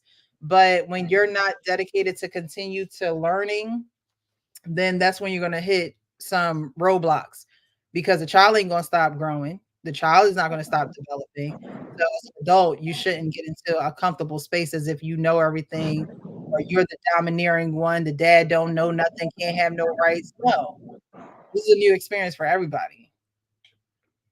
Well, I know in that situation, I think she realized she done married one of, or she had a baby by one of her girlfriends instead of a boyfriend, because he sounds so indecisive. He sounds so unsure, and everything about it sad. So he's gonna wait to 12 years old. He ain't gonna have no idea who that child is. No idea. He's gonna 12 years old. He's just now gonna try to get to know that child, and that's Yeah. sad. Because that child needs you in his life from the giddy up, and it don't sound like she's the type of woman that will hold the child back from him. She sounds like she wants to help, but he's not ready. He's immature mentally. He's just not there, and unfortunately, it's because of his father who set the piss poor example for him. He's repeating the same bad cycle that we all talking about. Repeating the same bad cycle. He's not trying to be in that child life until I think so. And when I felt like I needed my father was 12. No, dog, you need to be in that child's life way before 12, because that child is going to mimic shit he sees on a daily basis. And you're going to wait till 12 years old. Now, this child is not going to know how to be a boy. This child is going to act like he's a daughter, because he's going to act like what his mother does. He's going to see what his mother does, how she acts, how she carries herself, how she behaves when stress is on. Look, the one good thing about about men, is that a father will not sit there and let a baby boy pout. Stop all that crying. Use your words. A mother will just sit there and say, baby, oh, come on, baby. No, no, no. He knows how to use his words. We need to stop talking this baby shit to him. I don't even like. I never did that with my son. I learned that with my daughter. We stopped that then early as possible. And with my son, I never did that. That baby talk is a waste of time. Learn how to communicate by talking to your kids. Yeah. That's how we talk. I'm not bullshit. That's mumbo jumbo. And that's not what we talk. That's not how we talk. We talk like we need to talk. Talk to your kids with you real words, not this bullshit. So that's how you learn how to communicate. So if my son's hurt, what's wrong? No. Stop all that crying. It's nothing wrong. Tell me what hurts. Why are you crying? Why do you feel the need to cry? And that's what we did. Force him to talk as early as possible. I mean, it was to the point where, look, dude, you're not going to get nothing to eat when we go to this restaurant because you ordering your food. Your mama's not ordering your food. I'm not ordering food. If you don't order your own damn food, because you can read and you know how to talk. And if you don't, you'll starve. And I'll eat in your face and won't feel anything.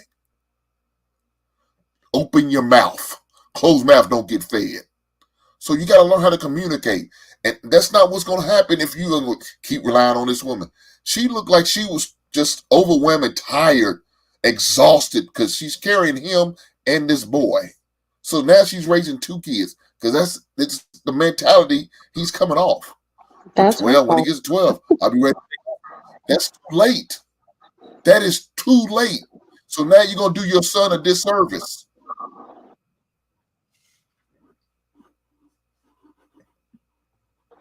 Yeah. I'm saying that's her fault, essentially. Yeah. Anybody else want to speak on this topic before we go to the next and final topic of the evening? All right. Well, I guess, sorry, I talked to Hank on that. Like she's saying, the woman is overwhelmed. Like, that's our fault. We choose who we have children with. So if we didn't have enough know-how to identify that we were so digmatized and swooned by words that we couldn't identify that this guy didn't have a good upbringing, we didn't ask enough questions, we're laying down, we're having children, and we're, putting our children into another man's trauma, that's not good. That's something that we have to take accountability for, and not just, pat her on the back and say, well, I'm overwhelmed. Well, you are overwhelmed for a reason. And now you have to make it right by trying to, like how she said, get the child into the man's presence as much possible. Maybe even turning them over a little bit more earlier. I don't know. But we have to be more diligent into the men that we are joining up with. It's very important.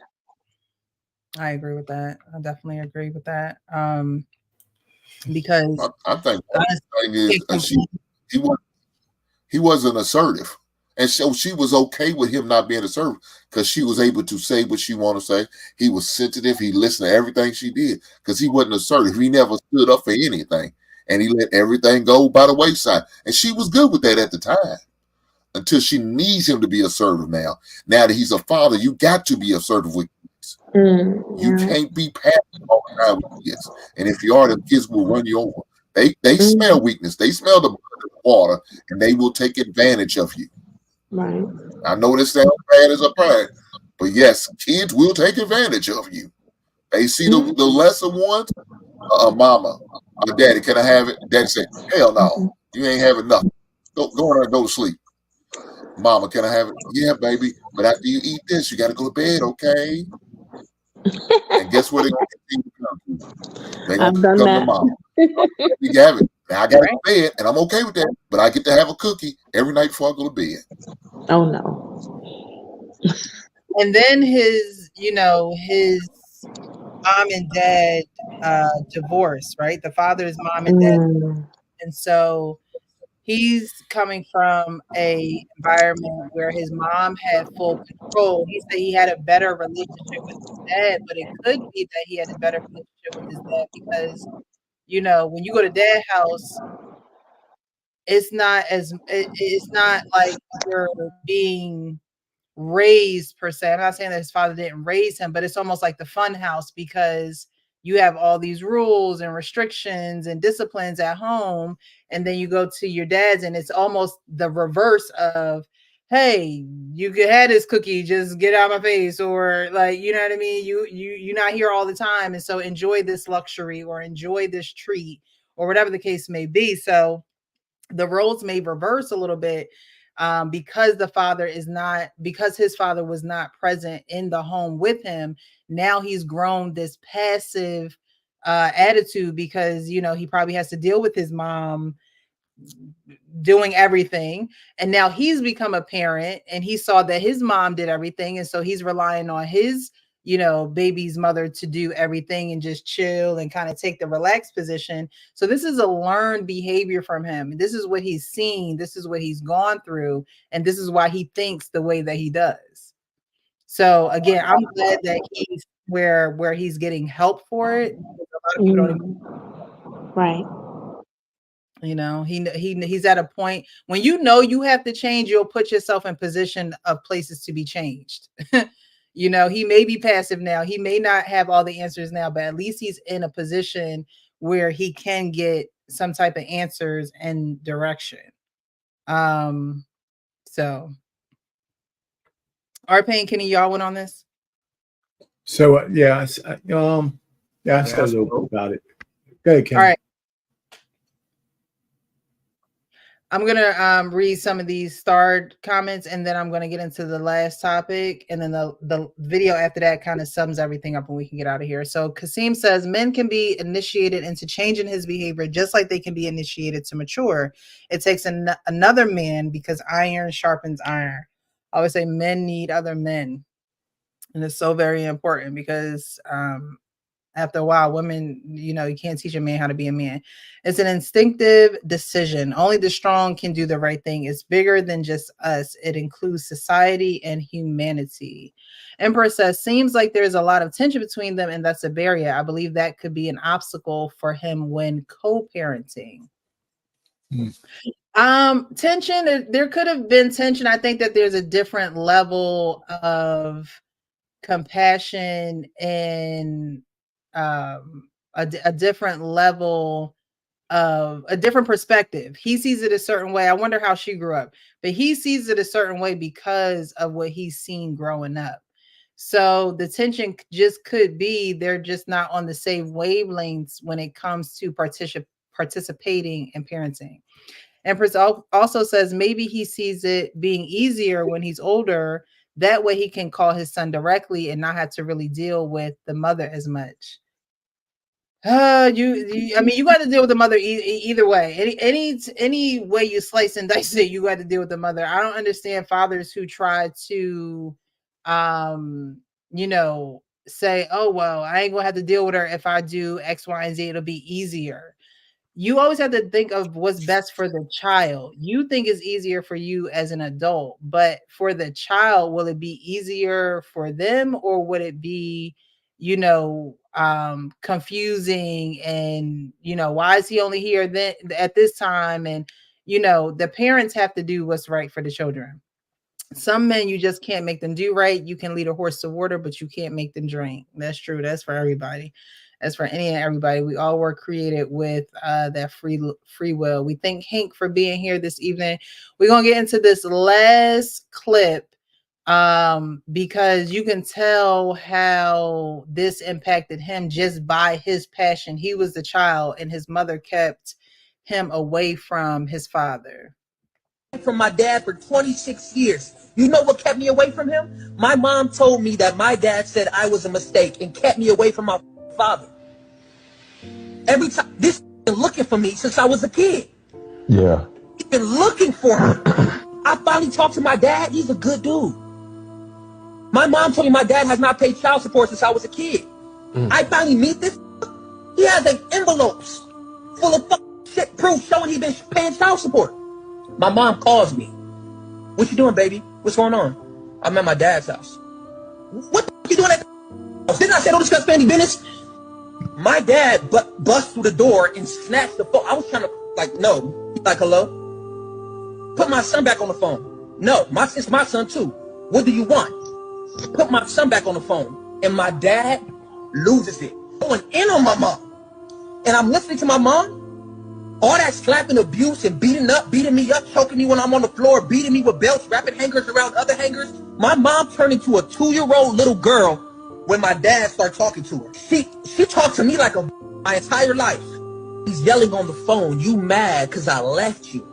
And I didn't want to be with you no more. And you kept my son away from me as a weapon." Whenever my mom would get pissed off by my dad or my sister's dad, she would say, "You will never see your son again if you disrespect."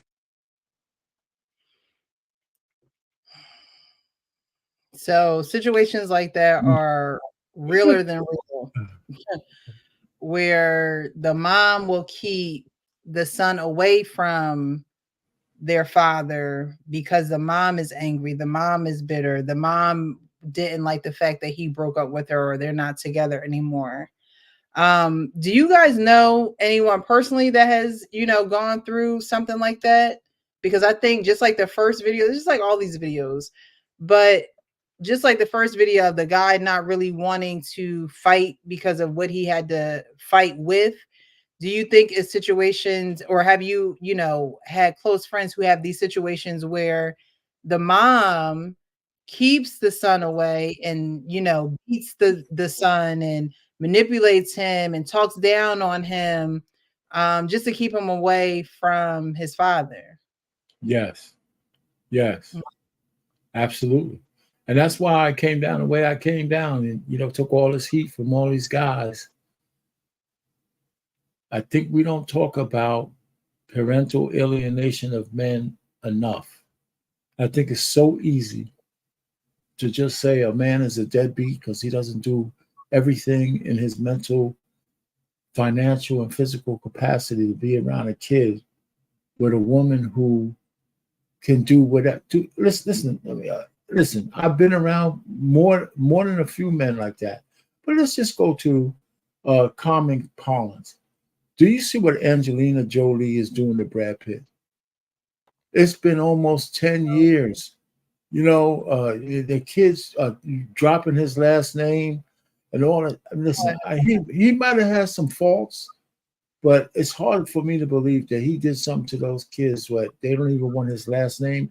You could tell that that's parental grooming, right? So I'm just not. I just think we don't talk enough about the power of the parental parent who could control the minds of the kids that they have. And I've seen it happen close up front in my own family, and it's a horrible thing. It's horrible. It's criminal. And you can just say go to the courts and all that. We act like the courts all of a sudden are going to do the right thing.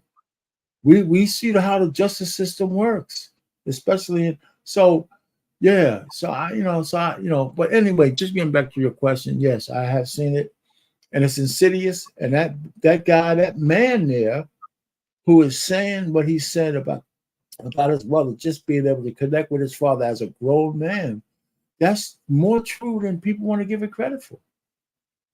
Yeah. Yeah. Because, I mean, just because of what happened to him as a child, being kept away from his father, imagine how he looks at women. No doubt. Because, mom turned out to be a liar. Mom turned out to be vindictive. Mom turned out to be someone who wasn't telling me the truth all this time. And so, now I have no respect for mom. And so that's when he get into a relationship with a woman, it's not going to, that's not going to fix his mommy issue. He might think it might, but that's not going to fix the mommy issue or the issue that mom caused in regards to, him seeing his father. Well, proper words from his father might don't fix that. Right. After all those years, proper words from his father might help him vet that better. But Definitely. who knows? Kenny? Listen, I've seen it with one of my godsons.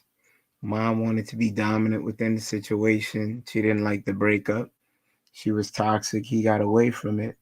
He wasn't a perfect angel, but He tried to make it work. She drove him away, and she would not let him see his son. Then he would try to send finance and stuff for his son, want to be doing things, and she would pretty much like corrupt the little boy's mind against his father to came to a breaking point. You're not my real daddy. My daddy would never leave me, and so on and so forth. And then she's standing there like that's okay. Because I actually seen this play out in the street. And you know, it's their situation. So I gotta stay quiet. But I'm there like, this is crazy. And luckily, his son is now a young man, carpenter apprentice. And he started realizing it, just like the young man in that video, when he started getting blamed for things, and she would say, "You're just like your father." And then he started getting it, and he made it so that he made a relationship with his father, sat down, went to therapy, and now they have a great relationship, but his relationship is now strained with his mom till this day. And she's the only one that hasn't sought clinical therapy for what she still harbors against the child's father. It's a cesspool. I don't see the outcomes. Like when somebody moves that way, okay, what's the outcome that you want that would be productive for the whole? So, Kenny, how are you going to give me all that flack about the first dude when you say I did give you the flack. You're conflating. It has nothing to do with this. Absolutely, it does. No, it doesn't. Oh, absolutely, it does. No, again, you're trying to be polarizing. It has nothing to do with this situation right here. All right, cool. That Hi, young man Ken. spoke. I'm giving Hi, you Ken. reason. I'm giving you reason. The young man spoke compassionately Ken, about how. we all try to listen to people, and maybe people listen to each other. I think I love everybody in the room, and I've never met anybody in my lifetime. You know what matters really? Just love each other, have compassion towards each other, and do not care about anything else, and maybe care about other people, because being passionate towards other people is the meaning of what things could be. I love everybody in the room, and I have drank a little bit too much tonight. I do believe that Kenny is a really good person. He tries to get his passion across, which I do understand. And the guy next to him with the spectacles on, he's my age now. I love that motherfucker. I love you, son. And I'm sorry for swearing, but you are a lovely guy. And the lady, I love you too. And I'm in bed, and I love you all. I'm sorry for being drunk. Can we answer her question now? The only best words to say really is maybe compassion is what it's all about, and maybe just treat everybody with respect, value, and worth, and what the individual is. And I'm going to go to bed now. And that lady with spectacles on, I love you, baby. Bye bye. And bye bye, Kenny. And also bye bye, the gal with spectacles on. I love you, my motherfucker. I can't.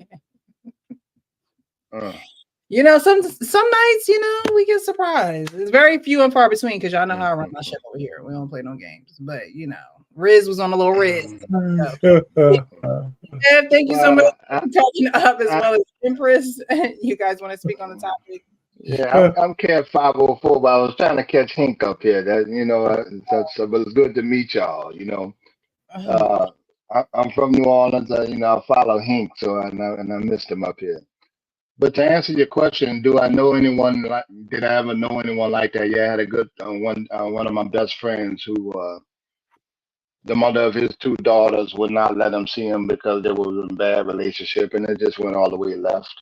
She had multiple kids, stuff like that, but she refused to let him see him. Even though he carried her, he would bring dresses over for Easter and stuff like that. She would take them and throw them in the trash can, and he would try to visit them at school. She would call the school and make a complaint to the principal and threaten to sue the school if they allow him to see him, stuff like that. Brought the man to tears, but it's rare. But I know that really does happen, and it's unfortunate.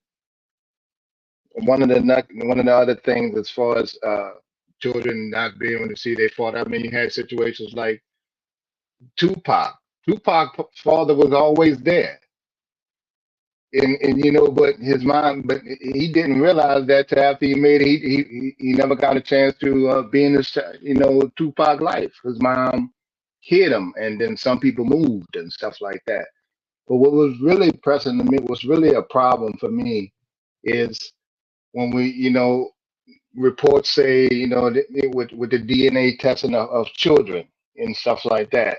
When we see paternity courts and things of that sort, and 40%, and this just with YouTube thing, I don't know the exact numbers or anything like that. I don't even try to pretend like I do. But just by saying that 40% of men tested, DNA tested, the children weren't theirs. And I watch paternity court when you're not the father, stuff like that. To me, in my mind, uh, you damn near kidnapping the child. The child, 20 something years old, don't know who his daddy is. He had brothers, he had sisters, he had aunts, he had a grandparents. Those people never got to meet the child. So that particular lie just destroys a whole nother family. She never even got the child. The child never even get the chance to even meet the family. The family they never even get to meet.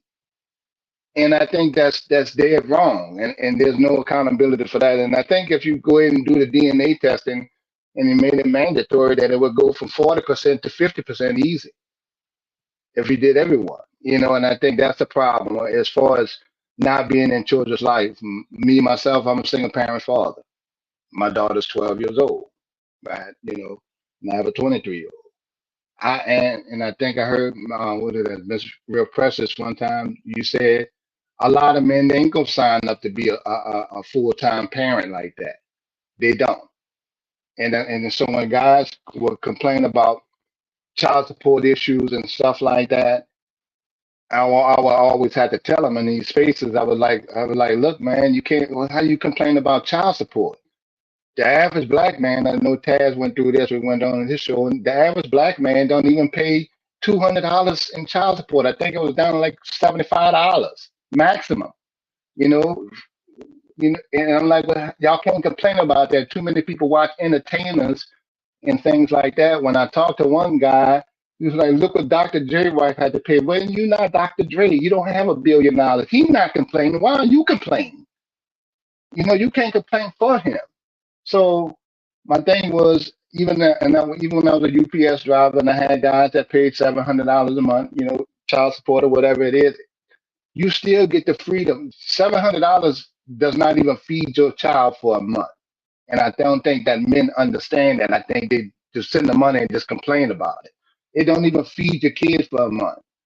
You cannot worry about what the woman's doing with that little extra money. That ain't no money. Especially this day and time. If it's $700, $900, okay, well, that's a little housing and daycare. That's a month. And I don't think the men get that. So they got, that's just how I feel about that, with the missing fathers and stuff like that, and how some brothers need to start looking at, taking care of their kids. I'm a firm believer in taking care of your children, whether you're together or not. That might not be everyone's issue, but you can always take care of your child, unless you have one of these rare cases where the woman do not want you to see your kid, and that happens. Thank you. Yeah, go ahead. I'm talking too much. Thanks, Web. No, I appreciate all of your perspectives. And you're right. You I think it's these guys that's on these shows that's like, oh well, I'll wait for the kid to come to me, or I'll wait for the kid to seek me out, because they think it's easier at that point in time. A lot of people, or a lot of guys who send the child support, will say, well, don't ask me for nothing else. I'm just sending this, and I'll get my child on the weekend I'm supposed to have my child, which is fine for you if you feel like that's all that you need to do to contribute to a child. But a child spells love, Time. Like you have to spend time with your child. You have to, and they don't even care if you don't, spend a dollar on them. They want to make sure that you're there, that you're hearing them, that you're seeing them, that you're giving them the hugs and those, affectionate touches, so they can actually feel a connection with you. Because all the money and all that other stuff, you're like, yeah, she got to do what she has to do with the money, because it's coming at a time when, she needs it. But at the same time, that can't be the only thing that you're hung up over when you have a life that's, standing in the gap. And I think a lot of people don't take that into consideration, because again, the newness of being a parent, and you have never done it before. You've only been a child before. So now you have to get into, you have to juggle. Yeah, you have to adjust. You have to be a follower, because now you have to rely on other people to, be great examples. Hopefully you had that great example. I thank God I have parents that were great examples of, what it is to parent, what it is to have followership and leadership and that dynamic. So when you don't see it, it's just a lot that goes into it, but we can't take it so lightly when it comes across, our doorstep either, because again, we have a life standing in the gap here. So, Precious, let me ask you. I think one of the biggest mistakes in child support system that it doesn't default to 50-50. I don't think that a woman should be automatically the de facto parent of the kids. I don't believe that. If there's a certain age, yes. So I don't know why the burden is on the man to pay child support, because especially since both of us are still working. I think just give the kids to the father. Put the burden on him. If you can't afford to keep your kids without me giving you a whole bunch of money, maybe I'm the better parent. Maybe I'm the better parent. There's right. But see, they got brothers like Hink and maybe you, stuff like that. Don't and myself, we the kind of men that would go on and take that. But most of these guys ain't gonna even fight for it. They don't even fight for visitation. Maybe I'm not gonna. Right. That means you have the child, is literally 50%. I know there's people who literally have 50%. So they'll have the child for, 4 days or whatever. The other parent has the child for, but it's literally 50%. I'm literally doing 50% of the dropping off and picking up, and the clothes, like everything. And a lot of men are just not taking that on with the gusto. Like they're not like, they rather go maybe not pickup game at the gym. Like, they're just not diving into that role. And that's why I've been playing. It's kind of like this. It's like the same guy that you might see in these spaces who may criticize baby mom, look up to Future and the other guy who got 8-9 kids spread all over. And the first thing they would say, he got money. Yeah, Nick Cannon. Well, he can't spend time with all of those kids in different damn states. So that's no different than a kid that grew up in the hood. Where I grew up uptown in New Orleans. That's no different. I've seen guys that work in the French Quarter, Bourbon Street, who wash dishes, and stuff like that. Waiters, bartenders, grow up in the service industry, who spend time with their kids. And to me, that's more of a value of a man, of a parent, definitely, and installing things in the life than just making some babies and sending, a couple of dollars, make it till the time you go pop in for birthdays, but it just is different how how some people look at it. You to be hands-on is to be a hands-on parent. Yeah, I mean, I agree. I just think that 50-50 starts the point where the negotiation could be more beneficial to the kids, because you're starting on an equal footing, man and woman. And there's a point where definitely a woman should have the kids, especially if they're still suckling, right? And then and so there shouldn't be no argument there. But once they get to kindergarten or something like that, maybe that should change. And I think since we put the money in the forefront of all of that kind of stuff, I think we do the kids a disservice, because if it's 50-50 between me and you, we got room for negotiation between us without the courts.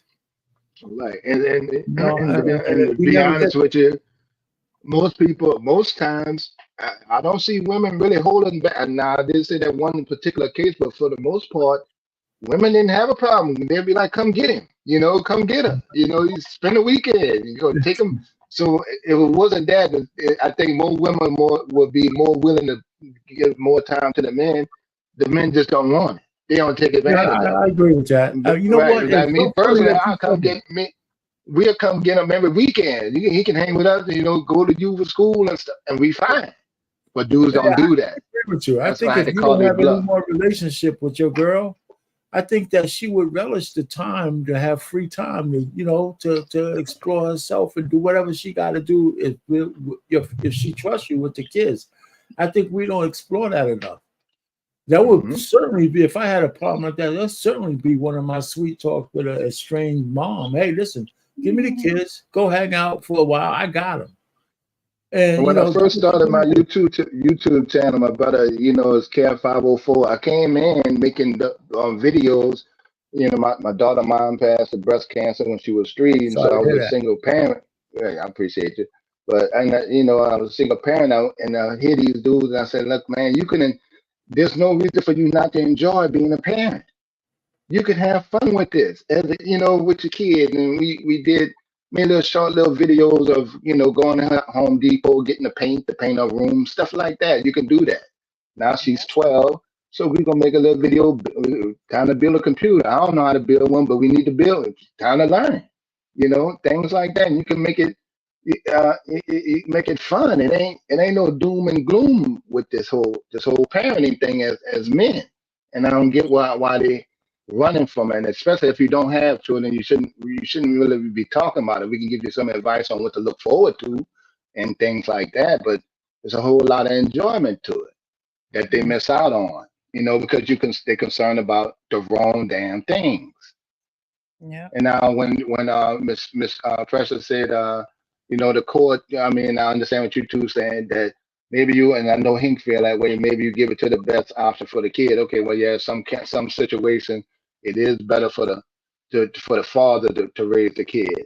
But overall, like you were saying, Mr. Payne, it's good for that cooling age, they cuddling and stuff like that.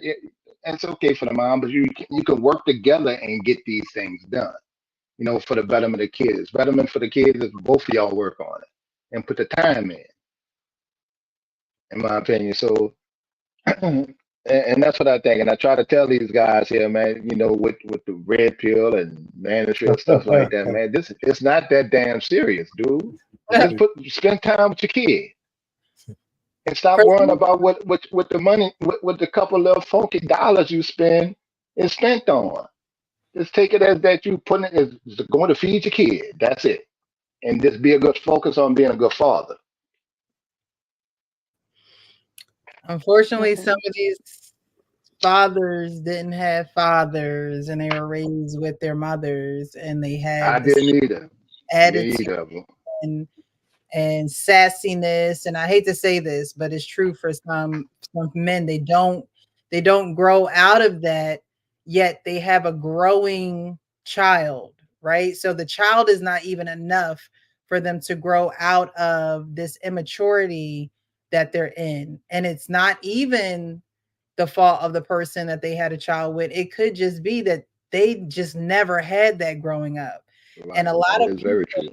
go into parenting with these father wounds, with these mommy issues, the daddy issues, and they will continue to not grow, stunt their growth when God has given them an organism, a being that is supposed to help them grow. Kids teach you so much that if we just slowed down and we went back to, like the word said, to being like children and having the heart of a child and carefreeness of a child and the simpleness, but we get grown and we have babies and we think we know everything and we don't. And so they don't take the opportunity to actually heal and say, okay, God, what are you trying to teach me? This is probably where I got smacked in the face. I shouldn't have been doing something I shouldn't have been doing. And we're here now. And some people, they get there now and they don't learn. And they still mad at the world. They're still bitter. They're still angry. Yet the child about to be 21 out the house. And some people just don't grow. And that's the biggest part of this, working is for you to be able to have that open mind to continue to grow, because that's what the child is going to do. I remember when I had my daughter, when I was breastfeeding and doing all that, and I was so exhausted and tired, and you're just trying to do everything, and the doctor was like, well, when she sleep, you sleep. Why you feel like you got to do everything? Like, when she sleep, you sleep. So that's what I would do. When she slept, I would sleep. So like, we in this thing together. Like, you know what I mean? So I just think that certain people see it, and I don't know if it's like a deer in the headlights. They refuse to change. They refuse to grow. But children really bring out the people who are either going to be up for the game, because it's not for the weak and the weary. It's definitely not. You got to handle your responsibilities. There are no days off. There is no, let me not today, because no. And there are going to be days where you are tired. There are going to be days where, you don't know your Tuesdays from your Thursdays from your Saturdays. But at the end of the day, they didn't call to be here. They didn't ask to be here, And so as a parent, you should do everything in your power to be there for them and to continue to learn and grow with them. You don't have to feel like you have to know everything, because we don't. We're learning every day. Empress, I know that you came up on here, love. I wanted to extend the floor to you, and then we're going to do some closing words and get out of here. Thank you. So that what you just ended on was kind of my question that I had and wanted to get a different perspective. As far as I know, we're talking about some men not being involved or women withholding the child from the father. So in the case of, what do you do if you're trying to open all options for the father to be in that child's life, but he's not consistent, he's in and out, he doesn't show up. And then you get to the point to eventually where you start to feel like, okay, look, I'm trying to raise this child. I'm trying to get your help, to help as a partner to help do this, but you're not helping. So it eventually gets to the point to where it's like, I can't be raising two children. I can't try to raise you and teach you the ways as well when I'm trying to raise our child. And I got to the point to where I was just like, well, out of sight, out of mind. I know it's not good, but there would be times where, he's supposed to be coming, and I let my daughter know he's coming. He wouldn't show up. And it's not like we live in the same state. We live in different states. I bought plane tickets. He wouldn't show up. I tried to open doors, allow all avenues, but it just got to the point to where he's letting her down. I don't want to lie to her, and make him look like the bad person. So I'd just be like, oh, he couldn't make it. Or,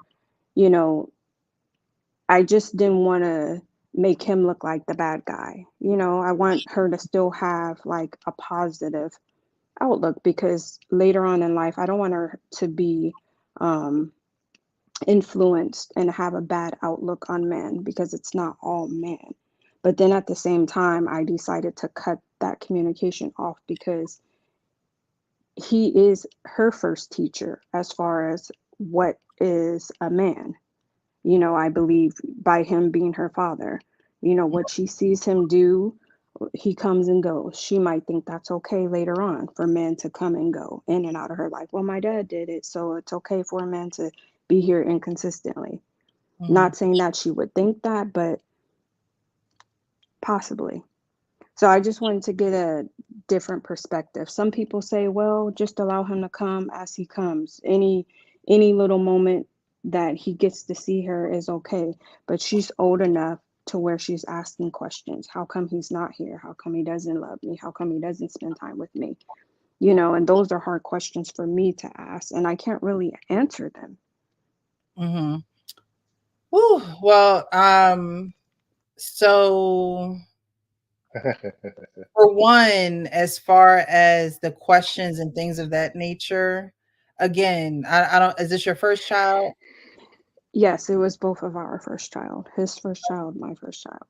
Okay. So, if you're not a, elementary school major, and you're not trying to go to school to educate children and things of that nature, you're going to have to learn age appropriate language, lingo, verbiage for the child, right? And this is where you have to be selfless, because your emotions and the things that are going on in your mind are going to be, you don't want those to be driving forces behind the language, the verbiage, and things that things that you use.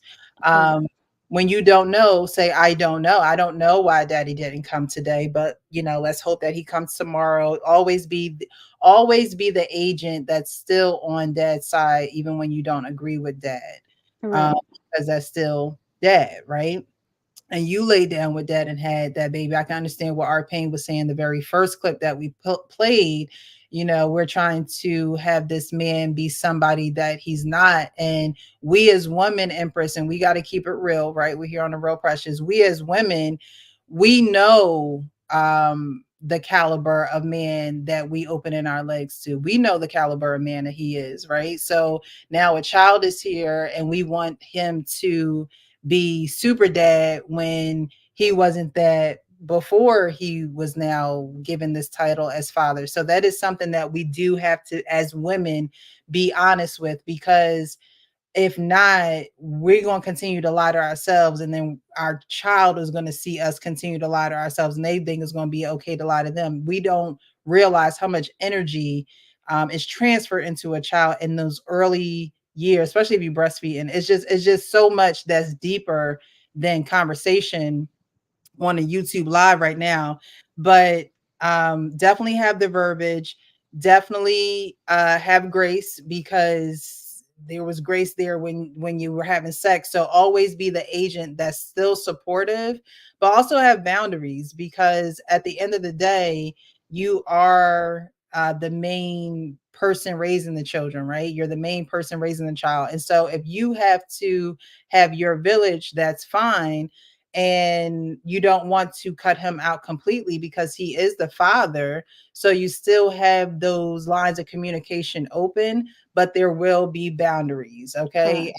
As far as plane tickets and things of that nature, if it's not a joint effort, you buying a ticket, he buying a ticket, or whatever the situation may be, I wouldn't go that far until you saw some type of consistency. But what I will also say is, emotions are going to run high. You're going to probably be frustrated. You're going to, rack your brain like, I don't understand why he's just not getting together. I had to pick up this responsibility. I have to, do this day in and day out with no choice, no options, no none of that. But at the end of the day, we can't complain about those things because we know Right. what the possibilities were before we lay down. So it's either you handle your responsibilities and you get your village and you do what's necessary for you and the child. And again, keeping that verbiage open, saying, I'm not quite sure why daddy didn't come today, but we can try again tomorrow. I'm not sure why daddy didn't call. Daddy's going to have to explain that to you. Mommy don't have those answers. Those are, you don't want to lie to them. I always say that the best thing you can be to your child is real, Right. true, Mm-hmm. honest, but use the verbiage, the age appropriate verbiage, and taking your feelings out of it, but still being communicative with the child, because they can never say, oh, well, I don't know where daddy's at. Mommy didn't communicate with me. Daddy didn't communicate with me. No, I'm, daddy was supposed to come. I'm not quite sure. He may have gotten, stuck in traffic. We want to hope that he's well. We always have to be the agents of proper communication, because that's how our children are going to learn. There's so many parents who teach their kids ill will. They teach them how to talk bad. They teach them the horrible outlook. Your children are going to experience their father how they experience their father in God's timing, not even in your timing, not even in the father's timing. It's going to be in God's timing. So you just have to do what you have to do as a mother. Mm-hmm. And there are going to be days where you want to complain. This is why a relationship with God is very important too, because we can't do this in our own strength. We were never designed to. It wasn't, he didn't create it to be that way. We supposed to Right. be married, have these kids, keep multiplying, maybe open some businesses. Multiplying don't only mean children. It means anything that you can birth, what's gifts, all of that. But when we do it out of the way that it was intended to be, we have to know that there is chaos. So you either going to flow with the order, and it's not even the real order, the order that you imposed on this situation. Now you're going to have to lean on the God that told you not to do it. He told you not to do it, right? He told us what to do. And so you have to always have that in your mind too. I can complain, but I'm not going to complain because I got myself into this. There are going to be days that are going to be hard, but you also have to make sure you have your village. You have to make sure you keep those lines of communication open. And honestly, we teach men a lot when it comes to parenting. And I'm talking about the men that don't want to be there, or the men that are not jumping and say, hey, hooray, let me raise my child. We teach them a lot. And I was actually just having this conversation with someone in my family.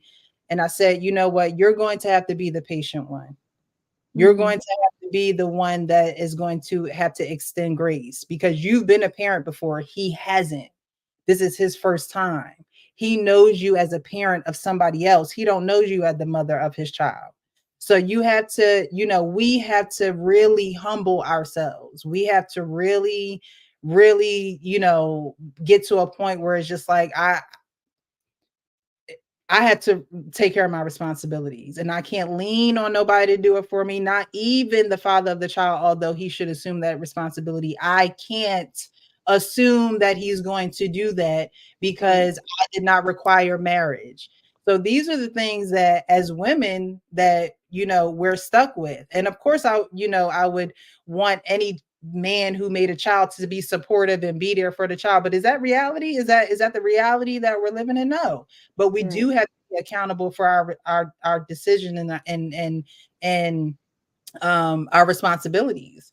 Absolutely. And so if you knew that this was the caliber of a man before you lay down with him and you had a child, you have to just have that patience, talk to God, and still do what you need to do with your child, but at the same time be patient with him as well.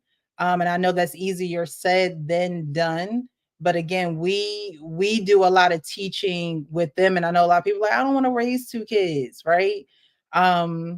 But when it comes to a child, God gave us different organs, different roles, and he did that for a reason. Even in married couples, when married couples have babies, the woman is really, showing the man how to nurture the baby, and put your head, put your hand here and make sure his head is there. Like, even in those situations, the woman is helping that along too. So it's just going to be a little bit harder in a situation where you're not married to a man, because there is no order there. You've gone out of order. And so when you've gone out of order, you have to know that there will be chaos.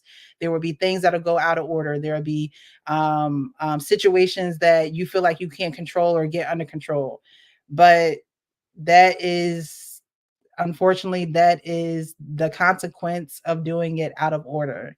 And it's not saying that you can't, recover. It's just saying that you have to be aware and knowledgeable of what you've gotten yourself into, and pray that man comes around. But if he doesn't, that you did everything in your power to make sure you were the agent that was supportive of them having a loving relationship, supportive, if any abuse or anything, of course, you keep that away from your child. But I always say that we definitely have to do a large part of the communication and patience and things of that nature. We just do. Okay. So I hope that answers your question. I know it was kind of long-winded. No, it did. We just have to be accountable as women, and the best thing you can do is be accountable, especially when it comes to, and this is where we have to put away our childish ways. A man may not put away his childish ways right away when he have a child, but when we have a child, we got to put away our childish ways. We got to stop making the same mistakes. Right, absolutely. be real with ourselves because life just got real. Right. You And it know? makes it easier for me, like, and when I say it makes it easier for me, just knowing you know, I know who I lay down with. I know what the situation is. But what makes it difficult for me is having the open like trying to have an open communication and still, he's not trying. But it's not for me to figure out. Sometimes it takes time for people to get to where they need to be and to grow. And, whenever he gets there and if he's willing and ready, the door is always open. Yep. So, Yeah, never cut them off unless there's, like I said, abuse and the bad things happening. But at the end of the day, that is his child as well, and as long as he knows that he has cooperation from you, he should cooperate as well. But if not, like I said, you can set boundaries as well, because at the same time, you don't want the child to be waiting on the stoop forever. Like, you know what I mean? So there does have Yeah, that's I've experienced that. yeah, Yeah. you've done it 3 times already, and unfortunately, we can't have our daughter on the stoop. So when you let me know when gonna be here. When you say you're gonna be here, then text me, call me. Make sure she's ready. But at the same time, I can't stop every single weekend or every other weekend or whatever, and you say you're gonna be here and you're not, because then I have to make other plans. So you also, men will think that they can kind of get away with anything because they don't have the actual responsibility to have the child with them. So they can move and slide how they want, right?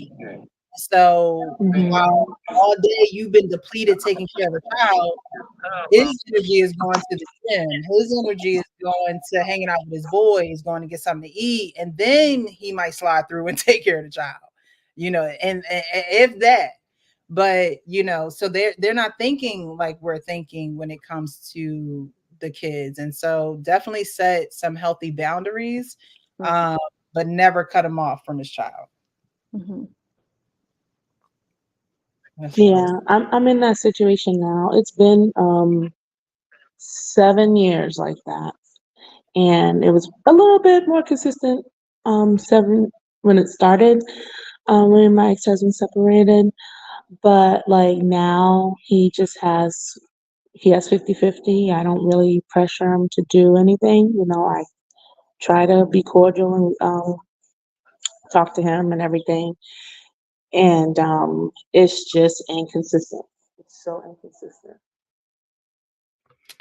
And I don't make my children, you know, look at him in a bad light. That's his actions will speak for itself. But I always, say, oh, okay, well, we'll try again. Or like Father's Day's coming up, like, hey, what are we gonna get your dad?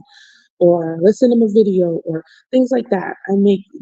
I try to keep it together so that they can have respect for him in some light. Like I don't want them to feel like they can't respect him, even though they have the inconsistencies and things like that. I still want them to have a level of respect because I believe in the Bible and it says honor your mother and your father. At least they can respect him and honor him in that life. Even though it's tough. I've talked to him about how he makes the children feel, but I said, you should come this week. He said, okay, I'll come. And then, 3, 4, 5 months pass. You know what I'm saying? So it's like, it's hard. And then when people say, oh, give the kids to the dad, I'm like, whoa, I don't know. Like, I kind of want to make it a bittersweet for him, but it's like, I want my children to be in a stable situation.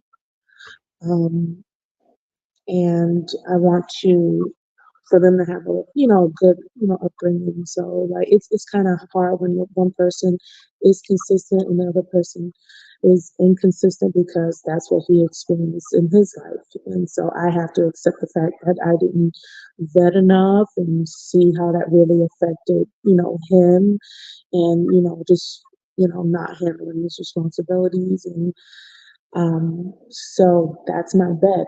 That's the bed I have to lay in. And I still do my due diligence so that my children respect their father. I'm thankful that I do have my dad here. He helps me out on some of that, but there's nothing like, the attention and the love from your dad. Sometimes, like I agree with Precious saying about having a boundary. Sometimes I do cross my boundaries with bringing the kids to him. You know what I'm saying? Like bending my back over more and overextending myself, even though I'm overextended, just for the sake of them, so that they can, spend time with their dad, even though I don't even have that energy left. But I push through for them as much as I can. But um, I do need some heavy prayer. And, hopefully, I can find more mentorship for them, and to hopefully, get married again and have a nice man that wouldn't mind just, guiding them. I'm not asking them to be the world, whatever, but just, some guidance and, respect and, just inspiring them, as a masculine and something that they can see and emulate. Yeah, that's just my situation. I'm just praying every day.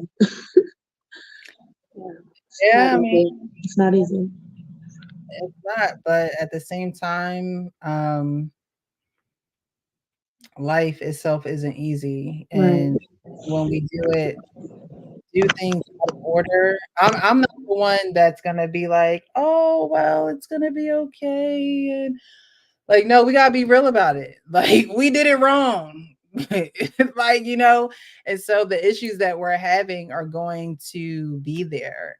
So, as mothers, as women, as co-parents, we have to ask ourselves, what can I do in this situation to make it the best situation possible for the child and for the other parent. And if you have to modify that over time, you're going to have to modify it over time as they get older, as schedules change, as jobs change, as some people may get married, some get divorced. Like life is going to change, and so we have to be able to change. But the thing that we shouldn't be doing is making the situation worse or harder, right? We shouldn't be making it worse or harder. We don't already um made a bed, but we not trying to make it a water bed poking holes in it, and now we ain't got nowhere to sleep. No, you got to be able to roll with the punches and really have a good support system. Um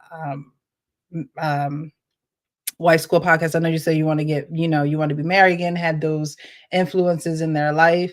But, even before getting married, you can still have those positive influences in their life, because that'll that'll probably help for when you do get married, and they'll respect the man that you marry and things of that nature. So we never know how God is going to order our steps and put things into place when he puts them into place. But we have to be willing participants, open participants to have done it wrong, but to say, you know what, I'm changing my ways. I'm not doing it wrong no more. I need to, do it the right way. God help me.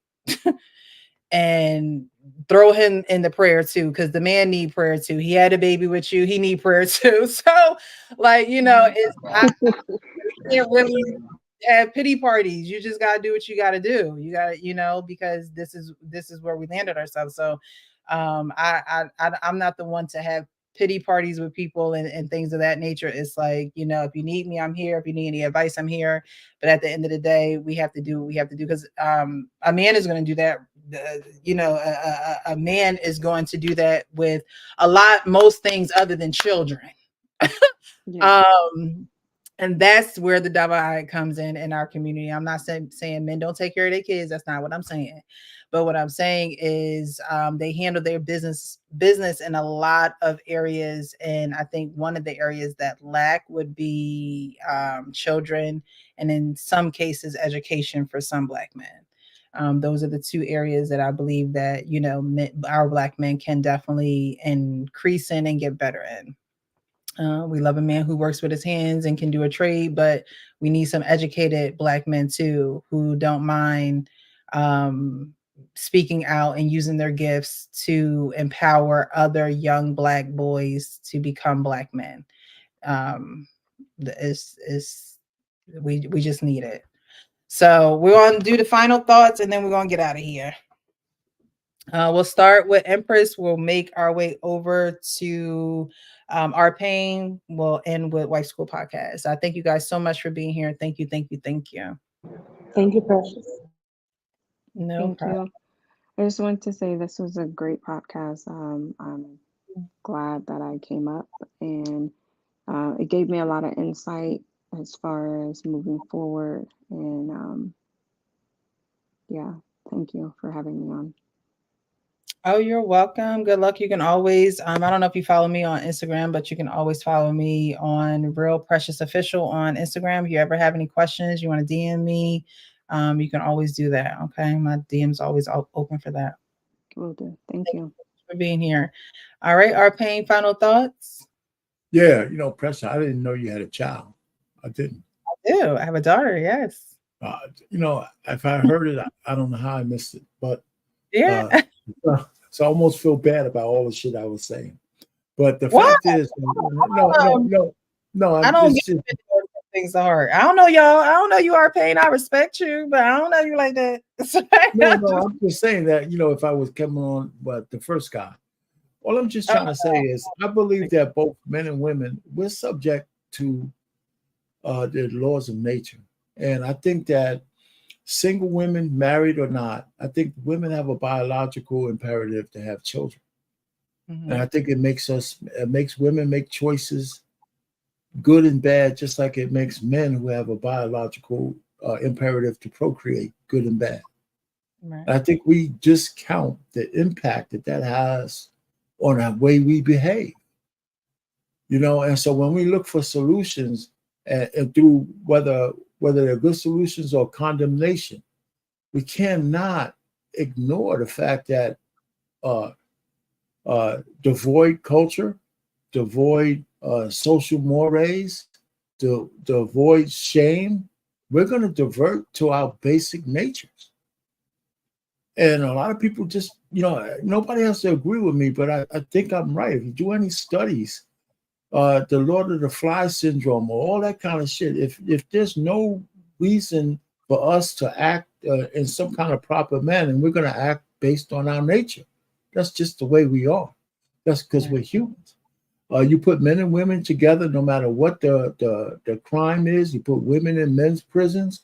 You put men in women's prisons, and under threat of jail time, under threat of all kinds of crazy shit, they're going to still have sex.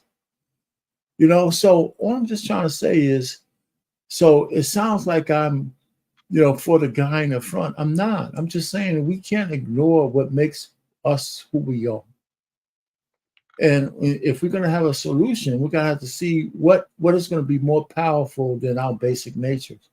And so I think there's a difference between women, whether they're married or not, who have children, than a woman who hits 40 without children. Yeah. Because of the biological clock of a woman with a kid, without a husband, who cares about the husband? You hit your biological imperative. Your mindset's going to be a little different than a woman who hits 40 with no kids, even if she didn't want any. Because when that door starts to close, her mindset is going to change, whether she can deal with it or not. Yeah. The inevitability of not being able to do something is going to impact her one way or the other. I'm not going to say she's going to have a terrible life. I'm not going to do the Kevin Samuels and stuff like that. But do you know what I'm trying to say?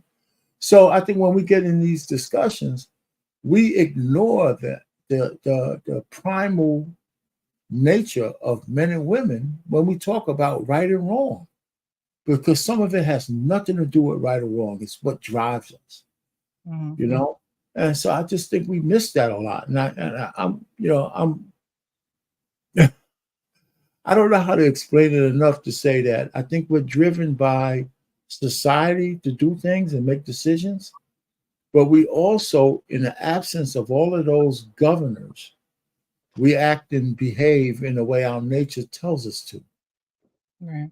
All right. And so I'm not trying to put a moral thing on top of that. That's because that's social, that's culture. and that's social mores. So so I hear women in terms of having a kid with a guy you don't even know or don't like, or he's a deadbeat. I could understand where your side of the story, that even if you're a deadbeat, this is still your kid. I can dig that.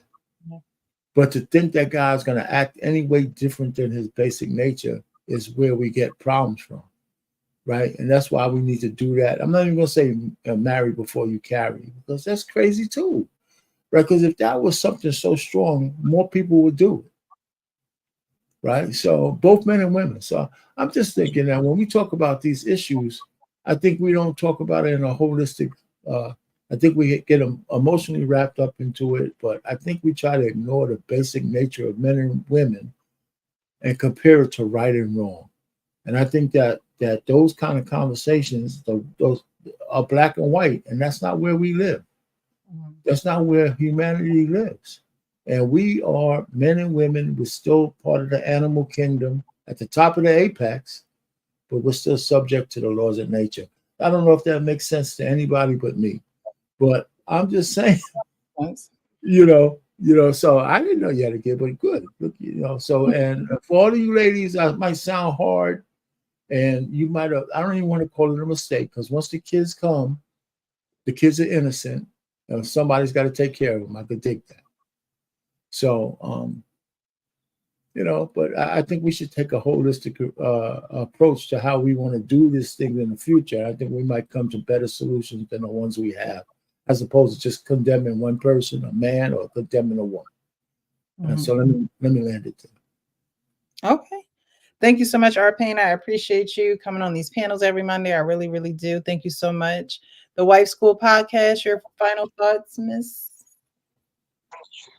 Well, thank you for having me on, Precious. I think I did like 3 different shows tonight. So everybody has some really, I appreciate it.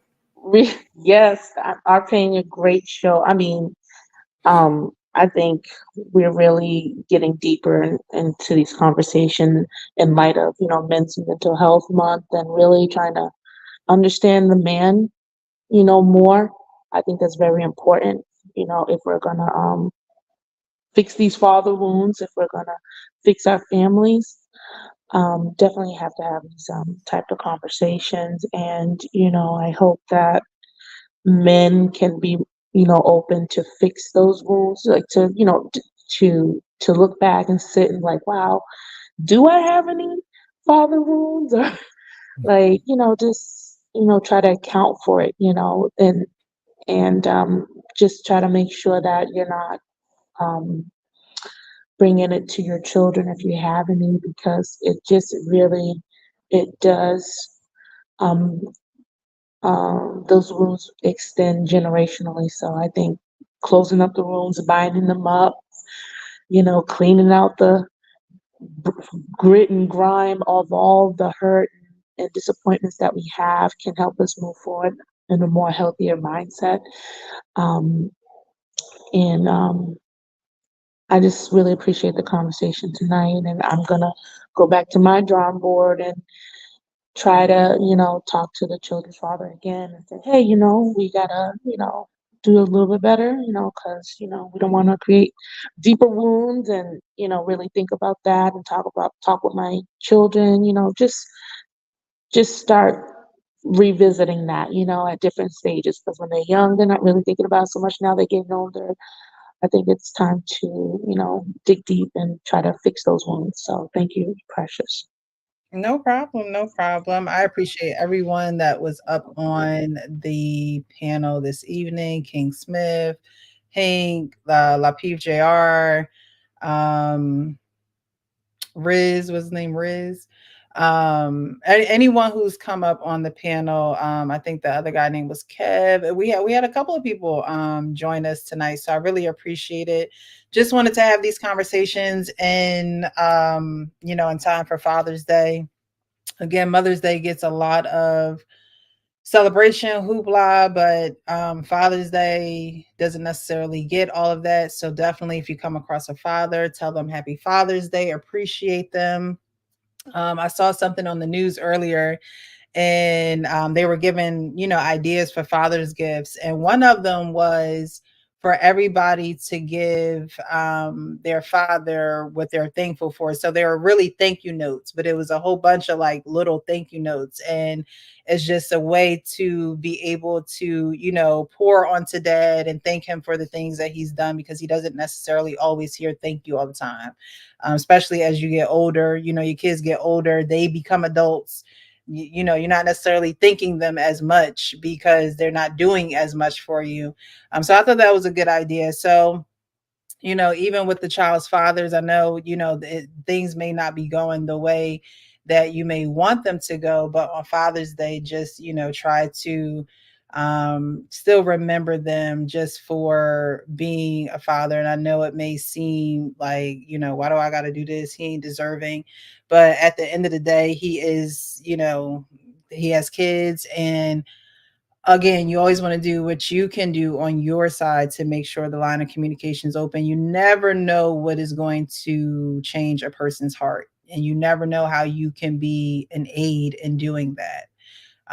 So that's an idea. Thank you notes to dad. You could put it in a nice little box or something. Just post-it notes. It ain't gotta be all fancy. Just, write something in there, fold it up, put it in a box, and he could just pick one out, every couple minutes or whatever.